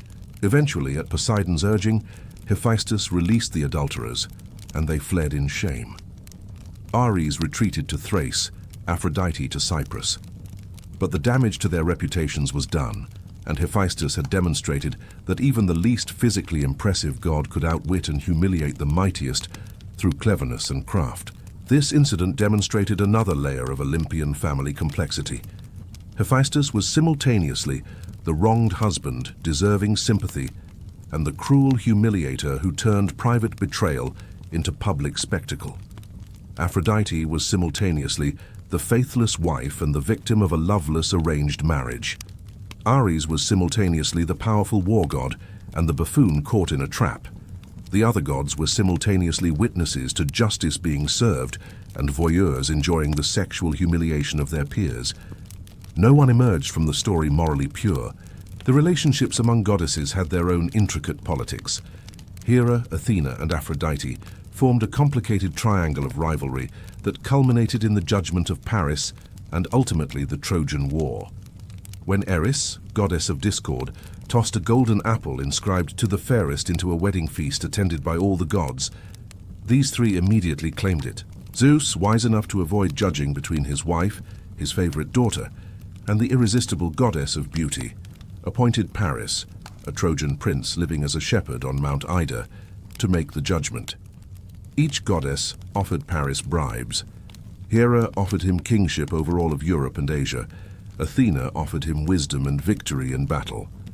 Aphrodite offered him the most beautiful woman in the world as his wife. Paris, being young and driven by desire rather than wisdom, chose Aphrodite's offer. This decision earned him Helen of Sparta, already married to King Menelaus, and her abduction or elopement triggered the Trojan War. But it also earned Paris the eternal enmity of Hera and Athena, both of whom supported the Greeks throughout the war and worked to ensure Troy's destruction. One vain beauty contest among goddesses led directly to 10 years of war and the fall of one of the greatest cities in the ancient world. This story encapsulated how Olympian family dynamics could have catastrophic consequences for mortals. The goddesses were competing for an essentially meaningless honor, an apple and a title that meant nothing concrete. But their pride would not allow them to lose. and their vindictiveness would not allow them to forgive Paris's choice. Thousands died at Troy because three goddesses could not agree on which was most beautiful. The extended Olympian family included relationships that further complicated matters. Hephaestus and Athena had a complex relationship, neither romantic partners nor entirely separate. In some myths, Hephaestus attempted to seduce Athena, leading to the birth of Erichthonius through unusual circumstances. Despite this awkward incident, they maintained a working relationship as fellow patron gods of crafts and useful arts. Hermes and Apollo developed a friendship despite their differences, Apollo representing order and prophecy, Hermes representing clever chaos and boundary crossing. Their relationship began with tension when the infant Hermes stole Apollo's cattle, but Zeus's mediation and Hermes's gift of the lyre to Apollo transformed rivalry into alliance. They became complementary rather than competitive, each appreciating what the other represented. Dionysus, as the youngest Olympian and the only one with a mortal mother, had to prove himself worthy of Olympian status. His journey from wandering god to accepted member of the 12 Olympians required demonstrating his power through establishing his cult across the Mediterranean world. He brought Hephaestus back to Olympus when the other gods could not, earning respect and gratitude. He married Ariadne, the Cretan princess abandoned by Theseus, and made her a goddess, showing his capacity for both love and elevation of mortals. The family dynamics of Olympus were never static. Relationships shifted based on circumstances, alliances formed and dissolved. Old grudges were sometimes set aside when common threats emerged. During the Gigantomachy, when the giants rose up to challenge Olympian rule, the gods fought together despite their internal conflicts. When later threats emerged, they presented a united front, understanding that their individual power meant nothing if the collective divine order collapsed. Yet even in unity, the hierarchies and tensions remained. Zeus's authority was rarely directly challenged after Hera's failed coup, but the other gods found ways to exercise their own power and resist his control. They supported favored mortals against his will. They interpreted his commands in ways that suited their purposes. They formed factions and alliances that limited his ability to act unilaterally. Zeus ruled Olympus, but he did not control it absolutely. This complex political reality reflected Greek understanding of both divine and human governance. Even tyrants and kings had to negotiate with powerful subordinates, had to maintain alliances, had to balance competing interests. The gods demonstrated this reality at cosmic scale, showing that power was never simple, authority never absolute, and family relationships never uncomplicated. The Olympian family also modeled different kinds of relationships for mortal Greeks. Zeus and Hera showed marriage as political alliance and eternal struggle. Apollo and Artemis demonstrated sibling loyalty and complementary strengths. Athena and Hephaestus represented cooperation between different types of craft. Aphrodite and Ares embodied passionate but dangerous love. Hermes and Apollo showed how former rivals could become allies. Each divine relationship offered lessons, both positive and negative, about how to navigate human relationships. Moreover, the gods' treatment of their children provided models and warnings about parenthood. Zeus's favoritism towards some children and neglect of others showed the damage unequal treatment could cause. Hera's persecution of her stepchildren illustrated how maternal figures could be sources of suffering as well as nurture. Apollo and Artemis's defense of their mother demonstrated filial loyalty taken to deadly extremes. The gods were not ideal parents, but their flaws made them instructive. The integration of new gods into the Olympian family showed how Greek religion adapted over time. Dionysus's acceptance demonstrated how foreign gods and new cults could be absorbed into the existing system. Asclepius, the mortal who became god of medicine, showed how exceptional humans might be elevated to divine status. Heracles, after his death and apotheosis, joined Olympus and married Hebe, demonstrating that the boundary between mortal and divine was permeable under the right circumstances. This flexibility was crucial to Greek religion's longevity. As Greek culture encountered new peoples and new religious ideas, the Olympian family could expand to include new deities or reinterpret existing ones. The essential structure remained: Zeus as king, the major Olympians in their established roles, but the details could shift to accommodate changing needs and understandings. The family dynamics of Olympus also reflected and reinforced Greek social structures. The patriarchal nature of divine government matched mortal Greek society. The complicated relationship between legitimate and illegitimate children mirrored Greek laws about inheritance and citizenship.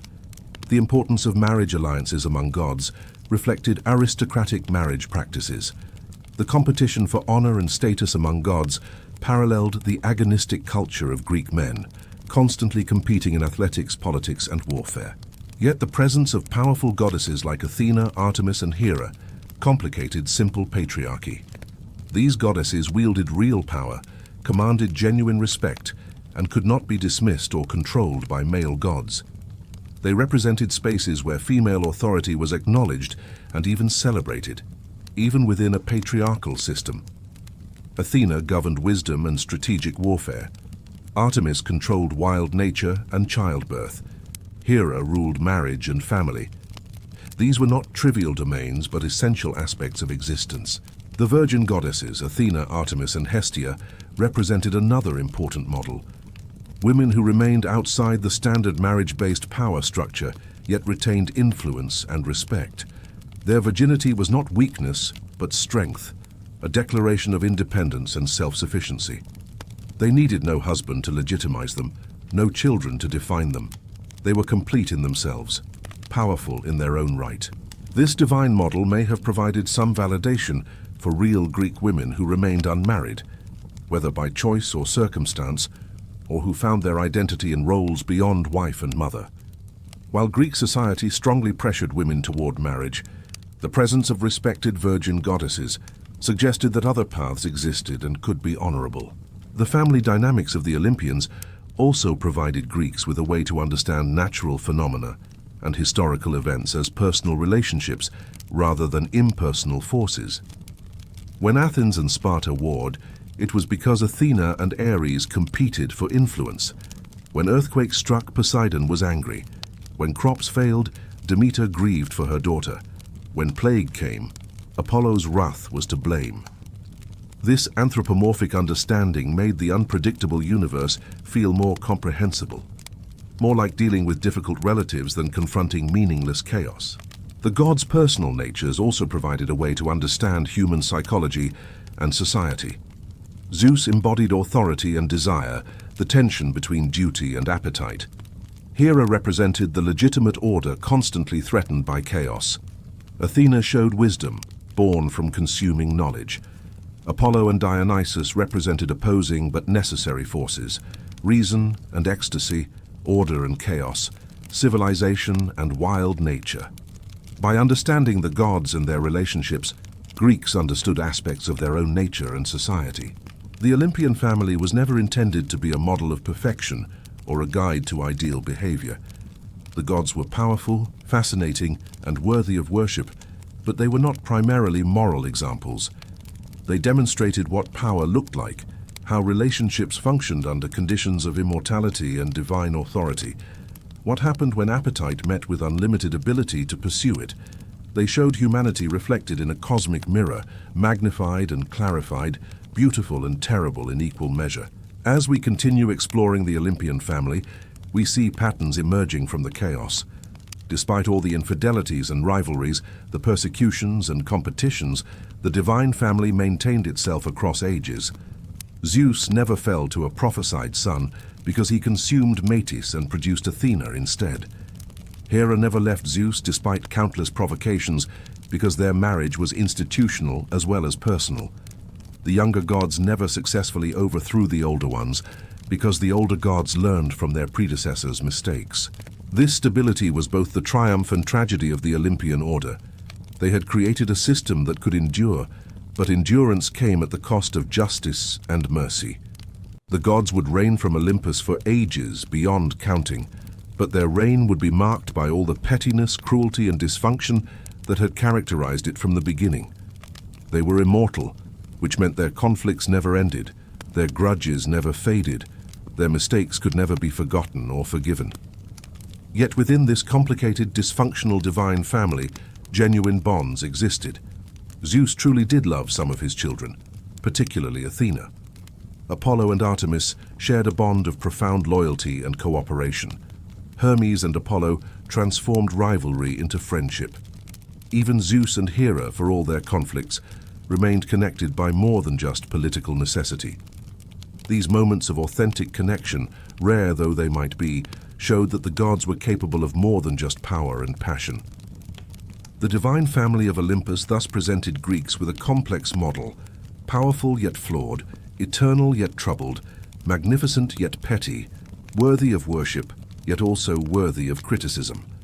The gods were neither idealized perfection nor complete chaos, but something in between. They were family with all the complications that word implied, and their family dynamics, playing out on a cosmic scale, would shape the fate of gods and mortals alike for as long as their stories were remembered. The power structure of Mount Olympus deserves closer examination, for it revealed how authority functioned in a society of immortal beings with competing spheres of influence. Zeus sat at the apex as king, but his kingship was not the absolute monarchy that the title might suggest to modern ears. He was first among equals, the most powerful but not omnipotent, the ultimate authority, but one who had to navigate complex political realities. Zeus's power rested on several foundations. First and most obviously, he wielded the thunderbolt, the supreme weapon forged by the Cyclopes, capable of destroying anything in creation. This gave him unmatched destructive capacity. When Zeus threatened violence, everyone on Olympus knew he could follow through. His display of power during the Titanomachy, hurling lightning that set the earth itself aflame, demonstrated capabilities no other god could match. Second, Zeus controlled the skies and weather, domains that affected every aspect of existence. He could grant favorable winds to sailors or deny them. He could send nourishing rains or devastating storms. He could strike men down with lightning or protect them from hostile weather. This practical power over natural phenomena translated directly into authority over mortal life and prosperity. Third, Zeus had earned his throne through victory in war. He had not inherited power peacefully, but had seized it by defeating the Titans who ruled before him. The other gods owed their freedom and positions to Zeus's leadership during the Titanomachy. This created a bond of gratitude and debt that reinforced his authority.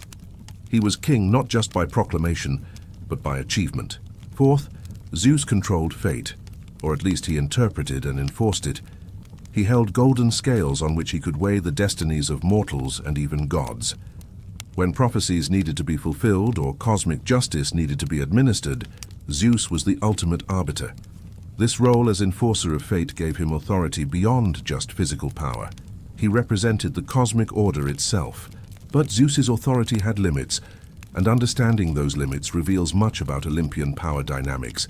He could not simply command his fellow gods like servants or slaves. Each major Olympian had their own sphere of influence where they ruled supreme. Poseidon controlled the seas absolutely, and Zeus could not override his brother's authority in that domain without risking confrontation. Hades ruled the underworld with similar sovereignty. The major goddesses, Hera, Athena, Artemis, Demeter, each had areas where their word was law, and even Zeus had to respect their prerogatives. Moreover, Zeus had to maintain alliances and manage the personalities of the other Olympians to keep his coalition intact. If enough gods united against him, as they briefly did during Hera's coup attempt, they could potentially bind or even overthrow him. His power was greatest when the other gods were divided, or when he could act with general consent. Outright tyranny would risk rebellion, so Zeus generally ruled through a combination of strength, political skill, and calculated generosity. The distribution of honors and responsibilities among the gods created a system of checks and balances. Apollo controlled prophecy, meaning Zeus's will was often communicated through Apollo's oracle at Delphi. This gave Apollo significant influence over how Zeus's commands were interpreted and implemented. Athena commanded such respect and possessed such wisdom that Zeus regularly consulted her before major decisions. Hera, as queen, had her own sources of power and commanded the loyalty of certain gods who might not automatically support Zeus. This distributed power structure reflected Greek political realities. Greek city-states were rarely absolute monarchies. Even tyrants had to maintain support from aristocratic families, military commanders, and important religious officials. Democratic Athens elected its leaders and could depose them. The Olympian power structure, with Zeus as powerful king but operating within constraints, mirrored these political complexities. Hera's power as queen deserves particular attention, for she wielded authority that was both dependent on Zeus and independent of him. As Zeus's wife and queen of the gods, she sat beside him in power and dignity. Her word carried weight second only to Zeus's in many contexts. Gods and mortals alike addressed her with titles denoting queenship and respect. She presided over certain divine councils and made decisions that bound other deities. Her primary domain was marriage and family, which gave her authority over one of the most important aspects of mortal and divine life. When couples married, they invoked Hera's blessing. When families formed, they honored Hera. This made her essential to social order in ways that went beyond Zeus's more abstract authority as king. Where Zeus represented cosmic rule, Hera represented the intimate governance of household and family bonds. Hera also commanded personal loyalty from several gods and goddesses, who supported her even against Zeus when necessary. Her daughter Hebe, goddess of youth, naturally aligned with her mother. Eileithyia, goddess of childbirth, followed Hera's commands as shown when she delayed Heracles' birth at Hera's instruction. Iris, the rainbow messenger, served Hera more than Zeus in many stories. This created a faction of deities whose first loyalty was to the queen rather than the king. Additionally, Hera could make Zeus's life extremely difficult when she chose. She could not overthrow him, but she could create constant problems that drained his energy and distracted him from other matters. Her persecution of his lovers and illegitimate children forced Zeus to spend time and political capital protecting them or mediating the consequences of Hera's revenge.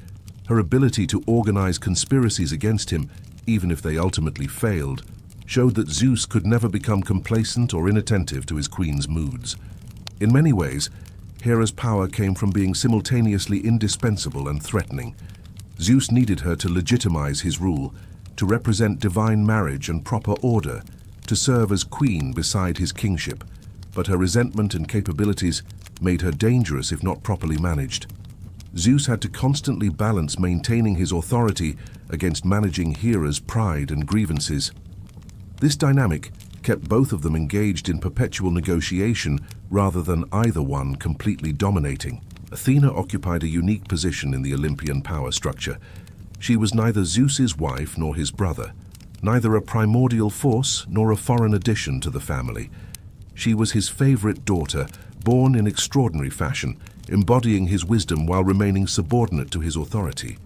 This made her simultaneously very powerful and completely unthreatening to Zeus's rule. Athena wielded enormous influence through her wisdom and through Zeus's trust. When major decisions needed to be made, Zeus consulted Athena. When wars needed to be won, Athena provided strategy. When heroes needed divine aid, Athena was often Zeus's choice to provide it, knowing she would act effectively and in ways that aligned with his interests. She became, in effect, Zeus's chief advisor and most reliable lieutenant.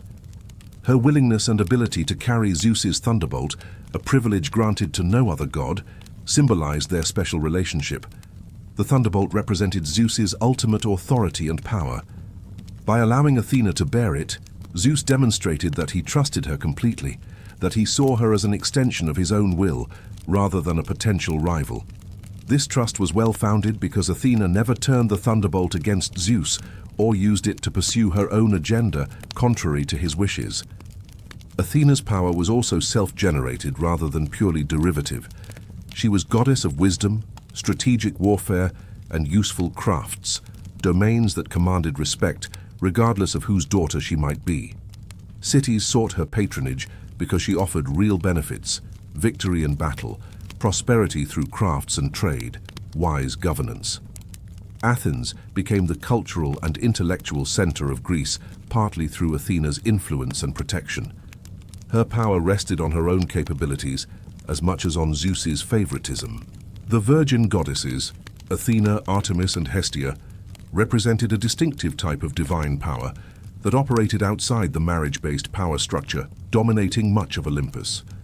Artemis was a daughter of Zeus, but her power came from her control over wild nature, hunting and childbirth.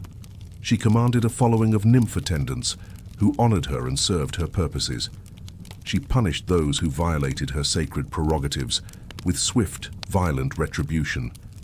Her virginity meant she owed no loyalty to any husband and could act independently according to her own judgment. Hestia, the eldest of Cronos and Rhea's children, chose a different path entirely. She remained on Olympus initially as one of the 12 Olympians, but when Dionysus proved his godhood and deserved a place among the 12, Hestia graciously stepped aside. She preferred the hearthfire to the politics of Olympian councils, the quiet honor of being essential to every home rather than the glory of being prominently worshipped in great temples. Her power was modest, but absolutely fundamental. Every household fire was sacred to Hestia. Every meal began and ended with offerings to her. She was present in every home, every temple, every public hearth, making her perhaps the most universally honored of all the gods, despite her low profile. These virgin goddesses demonstrated that power on Olympus took many forms. Zeus's power was political and cosmic, based on kingship and control of weather. Poseidon's power was elemental, based on controlling the seas. Athena's power was intellectual and martial, based on wisdom and warfare. Artemis's power was natural, based on wild places and natural processes. Hestia's power was domestic and ubiquitous, based on being present in every space where fire burned. Each type of power commanded respect and could not be easily overridden by other types. The male gods beyond Zeus also occupied distinct positions in the power structure. Poseidon, as Zeus's brother and ruler of the seas, was second only to Zeus in raw power and close to his equal in authority within his own domain. Poseidon could not be commanded by Zeus in the same way younger gods could be. He had to be negotiated with, his pride respected, his honor maintained. The occasional tensions between Zeus and Poseidon reminded everyone that Zeus's rule rested partly on his brother's acceptance of the division of the cosmos, established after the Titanomachy. Apollo occupied a position analogous to Athena's among Zeus's sons. He was highly favored, trusted with important responsibilities like prophecy and plague, associated with order and civilization.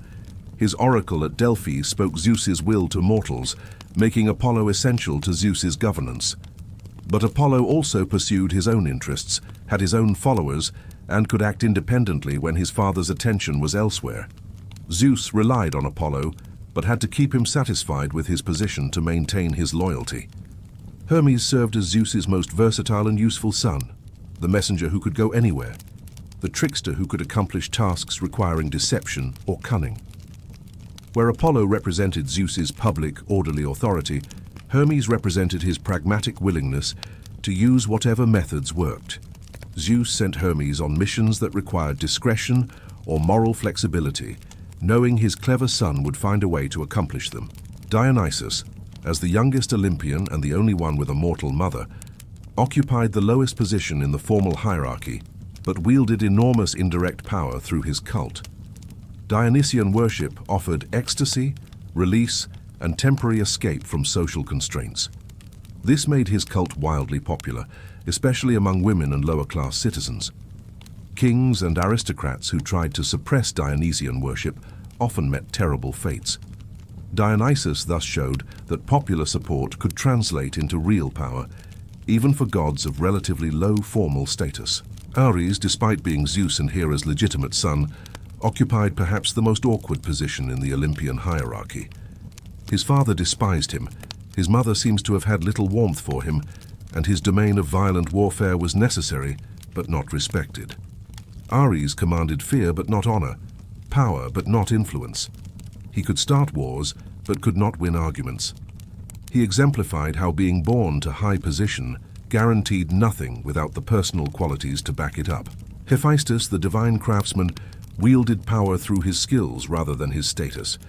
He created the weapons and tools the other gods depended on.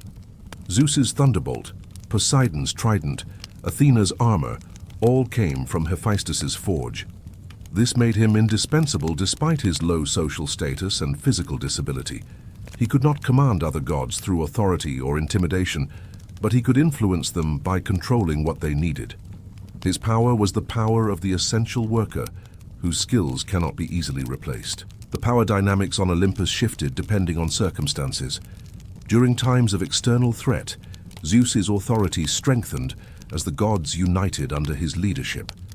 During peacetime, the various factions and rivalries became more prominent, with different gods jockeying for position and influence. When Zeus was distracted by some project or love affair, other gods had more freedom to pursue their own agendas. When Zeus paid close attention, everyone behaved more carefully. The gods also exercised power through their influence over mortals.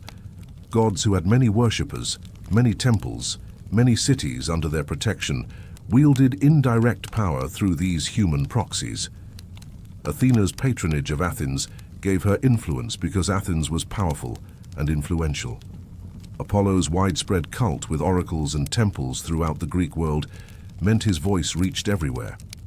Gods who were widely worshipped had to be respected because their anger could turn populations against rulers or cause widespread unrest. This connection between worship and divine power created interesting dynamics. Gods competed for worshippers as well as for honor among their fellow deities, establishing a new cult site, gaining new worshippers, demonstrating power through miracles or interventions. All these increased a god's status and influence. The divine family was thus not purely hierarchical, but competitive, with gods constantly maneuvering for advantage while maintaining the appearance of unity. The mortals caught in the middle of these divine power struggles faced impossible choices. Supporting one god might earn another's enmity. Failing to honor a god properly invited punishment, but honoring one too enthusiastically might insult others who felt slighted. Greek religious practice became in part a complex negotiation of competing divine interests, trying to satisfy as many gods as possible without angering any. This system also meant that mortal conflicts often became divine conflicts and vice versa. When Athens and Sparta warred, their patron gods, Athena and Ares or Apollo, took sides. When Odysseus offended Poseidon by blinding the Cyclops Polyphemus, it became a cosmic-level grudge that extended far beyond the original incident. When Paris chose Aphrodite over Hera and Athena, his personal decision triggered events leading to the destruction of Troy. The boundaries between mortal and divine politics were porous and constantly shifting. The Olympian power structure was maintained through a combination of force, tradition, political skill, and mutual self-interest. Zeus could enforce his will through violence when necessary, but he preferred to rule through consensus when possible. The other gods accepted his authority because the alternative, constant civil war among immortals, would be worse. They had seen what happened during the Titanomachy when the divine order collapsed into war. They knew that stability, even imperfect stability under Zeus's sometimes arbitrary rule, was preferable to chaos. Yet the system remained perpetually fragile. One prophecy, one conspiracy, one insult could destabilize everything. The gods lived in a constant state of barely controlled tension, their relationships a mixture of genuine affection, political alliance, bitter resentment, and fearful respect. They were family, but they were also rivals, allies, and potential enemies, depending on circumstances. This complexity made the Olympian family dynamic, endlessly fascinating to the Greeks who worshipped them. The gods were not simple or predictable. They could be generous or cruel, wise or foolish, faithful or treacherous, sometimes all in the same day. They embodied the full range of possibility that came with power, unrestrained by mortality. And their family drama, playing out across the sky and affecting mortal lives below, provided endless material for stories, prayers, warnings, and wonder. The legacy of the Olympian family extends far beyond ancient Greece.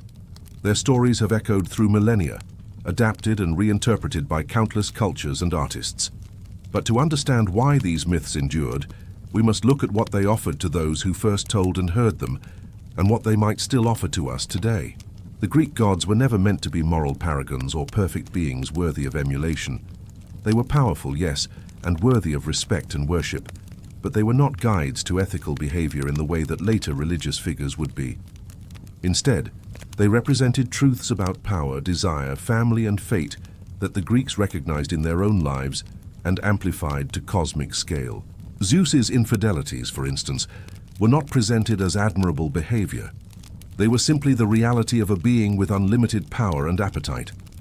The Greeks understood that powerful men often behaved this way, that authority frequently corrupted, that desire often overcame duty. Zeus embodied these truths without pretending they were virtues. He was what he was, and mortals had to navigate that reality rather than pretending it didn't exist.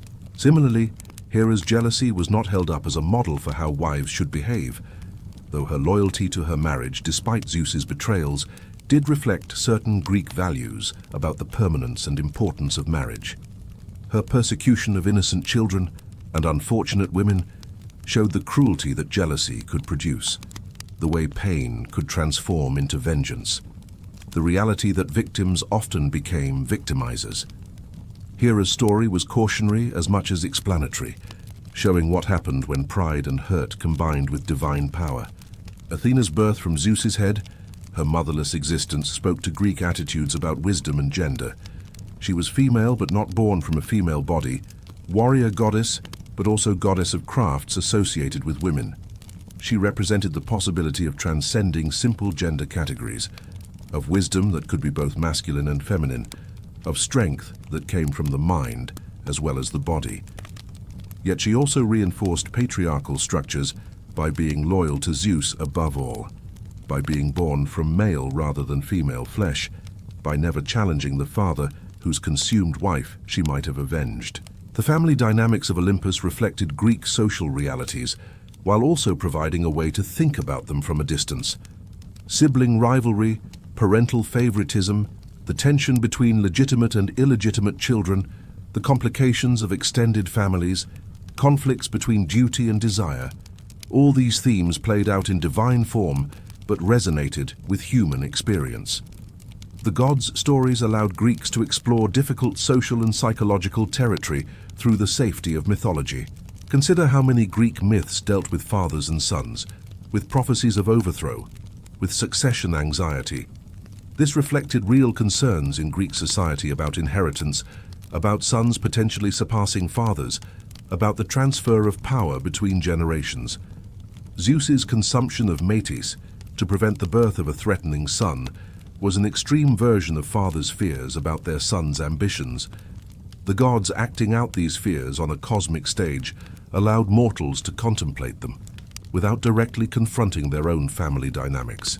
Or consider the prevalence of stories about divine mortal unions and the resulting demigod children.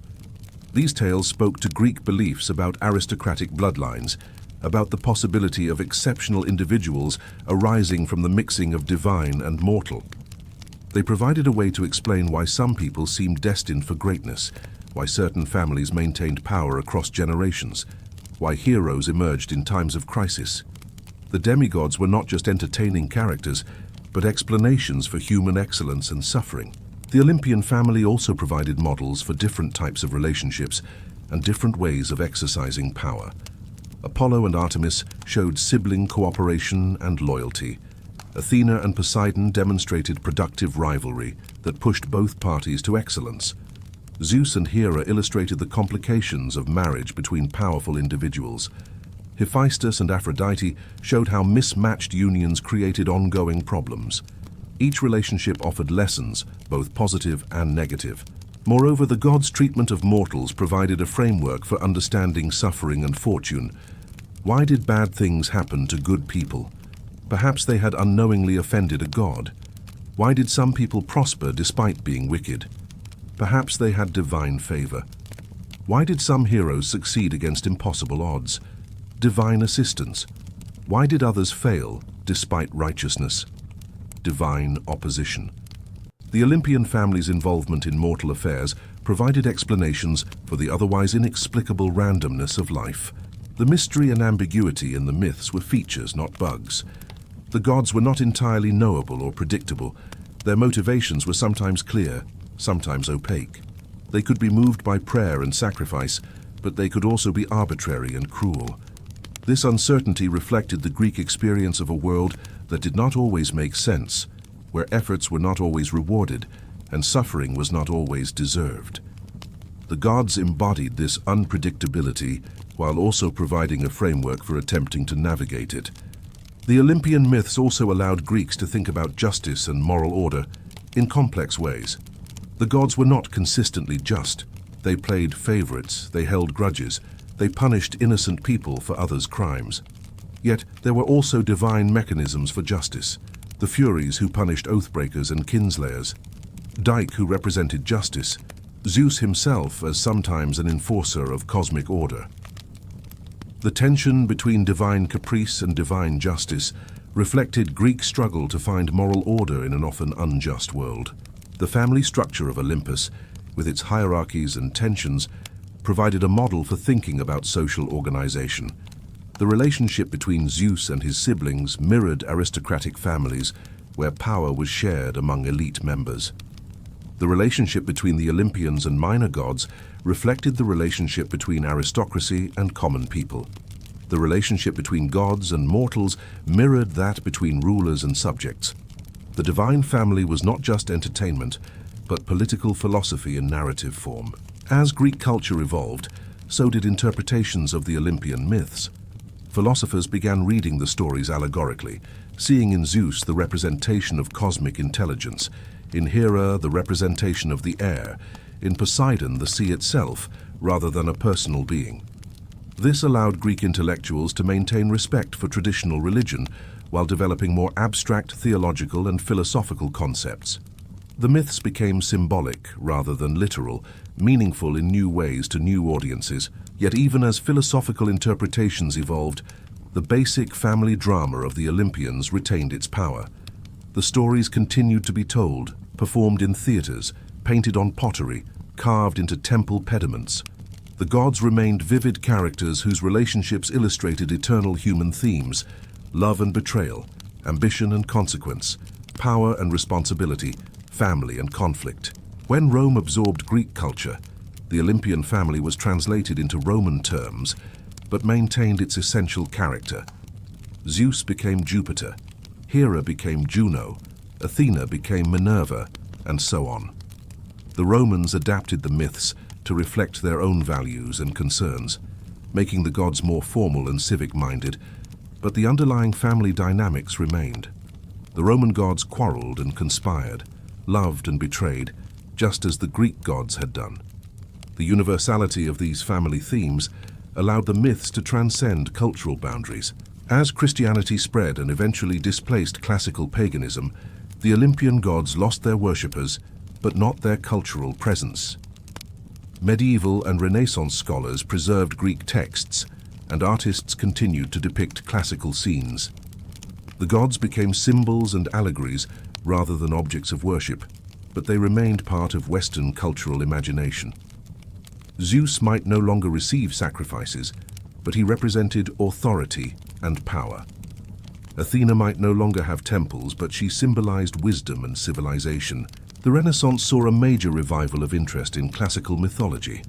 Artists like Botticelli painted Aphrodite, sculptors like Michelangelo drew on classical forms, writers like Shakespeare referenced Greek myths. The Olympian family became part of the visual and literary vocabulary of educated Europeans, a shared cultural reference point that transcended national and linguistic boundaries. To know the myths was to participate in high culture, to demonstrate education and sophistication. The Enlightenment brought new interpretive frameworks. Thinkers began studying mythology anthropologically and psychologically, seeing in the myths insights into human nature and cultural development. The Olympian family became objects of analysis rather than worship. Their stories dissected for what they revealed about the human mind and society. Yet this analytical approach paradoxically kept the myths alive and relevant, ensuring each generation engaged with them anew. The Romantic era embraced the emotional and imaginative aspects of classical mythology. Poets like Keats and Shelley wrote about the gods with genuine feeling, not as dead relics of a past religion, but as living symbols of eternal human experiences. The Olympians became vehicles for exploring passion, beauty, tragedy, and the sublime. Their family dramas took on new life in poetry and painting that emphasized emotion and individual experience. The 20th century saw multiple waves of mythological reinterpretation. Freud and Jung found in the myths representations of unconscious psychological processes. Athena becoming the anima, Zeus the father figure, the family dynamics on Olympus reflecting internal psychic structures.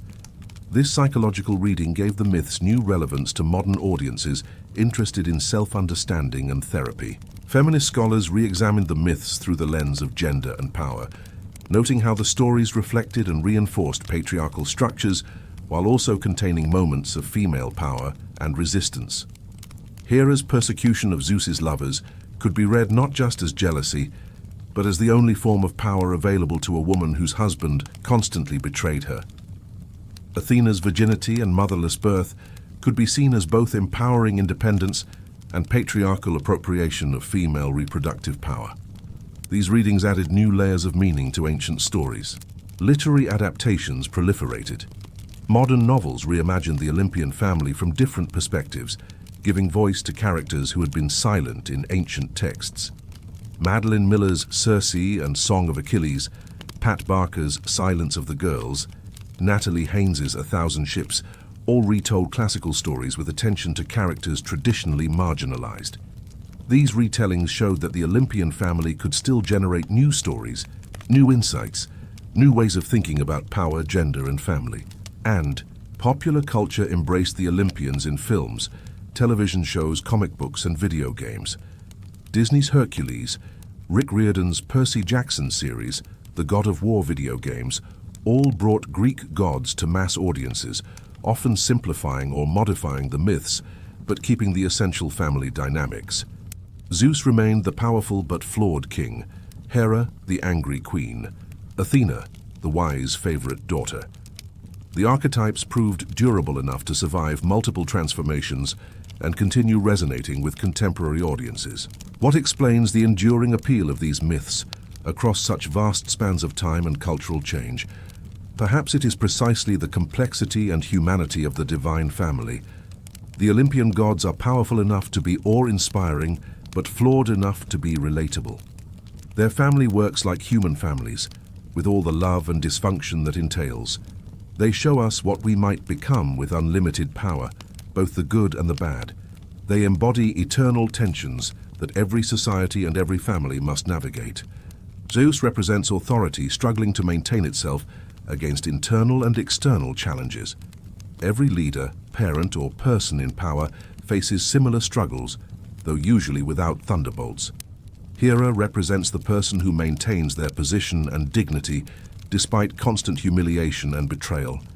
Many people recognize that experience, though hopefully not to such extreme degrees. Athena represents the favored child who succeeds through ability and loyalty to authority. Every family has dynamics around favoritism and sibling competition. The family dynamics of Olympus speak to universal human experiences. The tension between parents and children, the competition among siblings, the complications of extended families, the difficulties of maintaining relationships over time, the way power corrupts and absolute power corrupts absolutely, the reality that even love can coexist with betrayal and resentment. These themes never become irrelevant because families never become simple or easy. Moreover, the Olympian myths offer something often missing from modern narratives: complexity without resolution. The gods do not learn lessons and change their behavior. Zeus continues his affairs, Hera continues her vengeance, the family continues its dysfunctional patterns forever. This eternal recurrence reflects reality more accurately than stories where problems are solved and characters grow. People often repeat the same mistakes. Families often perpetuate the same patterns. Power structures often maintain themselves despite their injustices. The Olympians show us this truth without flinching. The myths also offer multiple perspectives without demanding we choose one as correct. Zeus can be both mighty king and serial adulterer.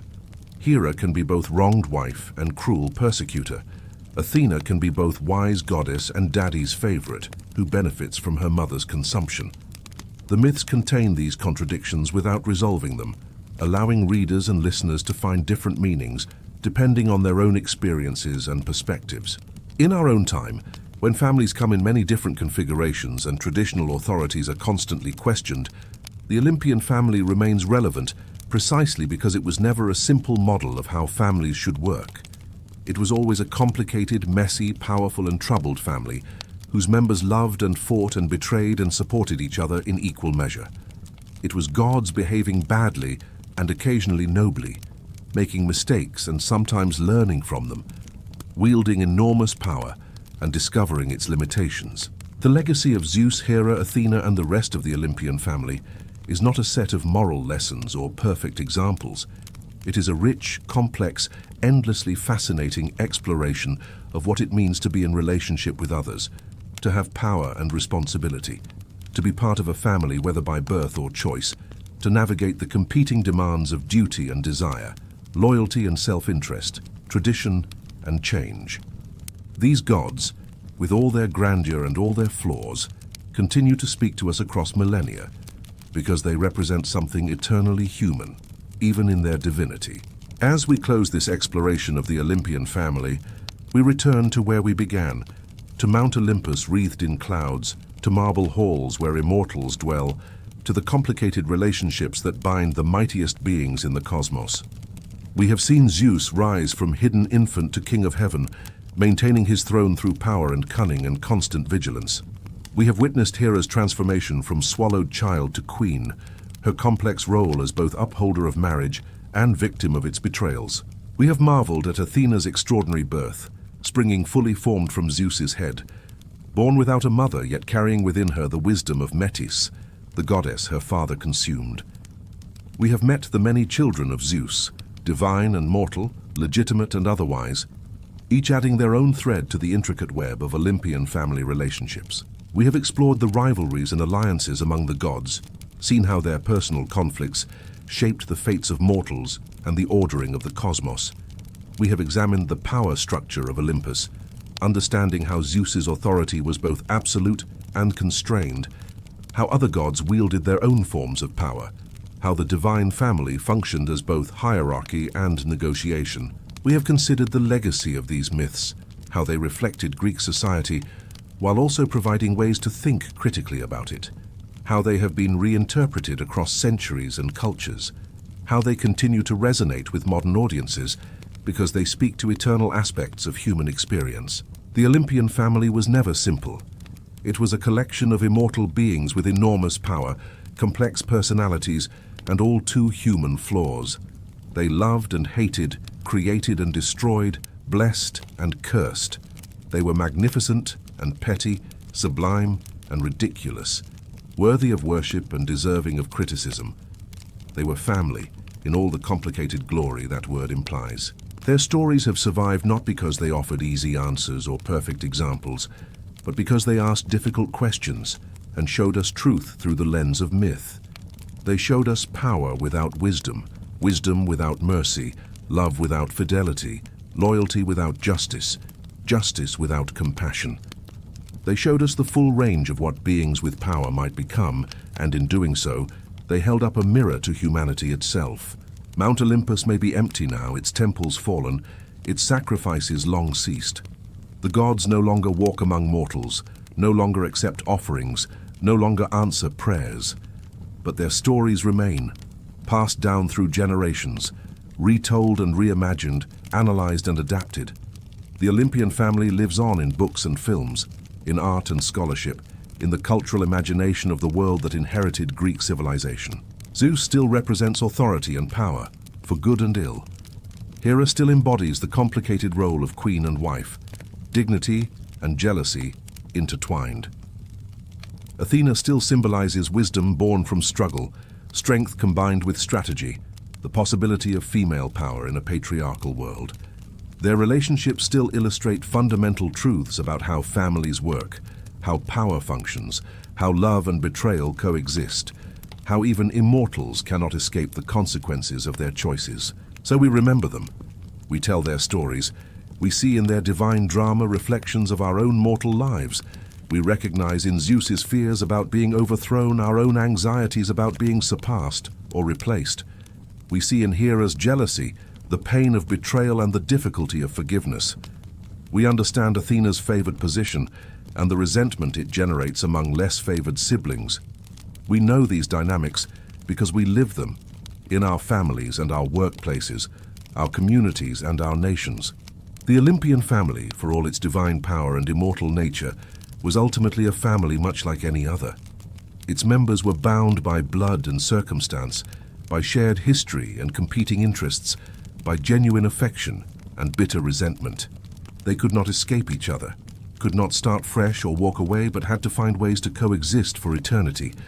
They fought and reconciled, betrayed and forgave, competed and cooperated, just as families do. And perhaps that is the final lesson of the Olympian family, that even gods struggle with relationships, that even immortals cannot perfect the art of living with others, that family is always complicated, no matter how much power you wield or how long you live. If the gods themselves could not create a harmonious family free from conflict and pain, perhaps we mortals should be more forgiving of our own family difficulties. If Zeus and Hera could maintain their marriage despite constant betrayals, perhaps human relationships can survive their own challenges. If the Olympians could function despite their dysfunction, perhaps we can too. The gods of Olympus gave the ancient Greeks many gifts: explanations for natural phenomena, frameworks for understanding suffering and fortune, heroes to emulate and villains to avoid, rituals that bound communities together, stories that explored the deepest questions of existence. But perhaps their greatest gift was showing that even perfect immortal beings in a realm beyond mortal reach still struggled with the same fundamental challenges that humans face: how to love without losing yourself, how to wield power responsibly, how to forgive betrayal, how to balance competing loyalties, how to be part of a family. These questions have no easy answers. The Olympians certainly never found them. But in their eternal struggle with family dynamics, in Zeus's impossible balancing act as king and father and husband, in Hera's bitter persistence in an unfaithful marriage, in Athena's navigation of being both wise counselor and daddy's favorite, in all the complicated relationships that filled Olympus, we find not answers, but company. We are not alone in finding family difficult, in discovering that power complicates love, in learning that even our best efforts cannot prevent all pain. The Olympian family endures in human memory and imagination because it is profoundly, beautifully, terribly human, despite being divine. The gods showed us ourselves writ large, reflected in immortal form, and in that reflection we continue to find meaning, millennia after their temples fell silent. Thank you for joining me on this journey through the divine family of Olympus. If you enjoyed this exploration of Zeus, Hera, Athena, and their complex relationships, please consider liking this video and subscribing to the channel. There are many more myths to explore, many more gods and heroes whose stories deserve telling, many more aspects of ancient mythology waiting to be rediscovered. Until next time, may wisdom guide you, may power not corrupt you, and may your own family dynamics be less complicated than those of the Olympians. Good night.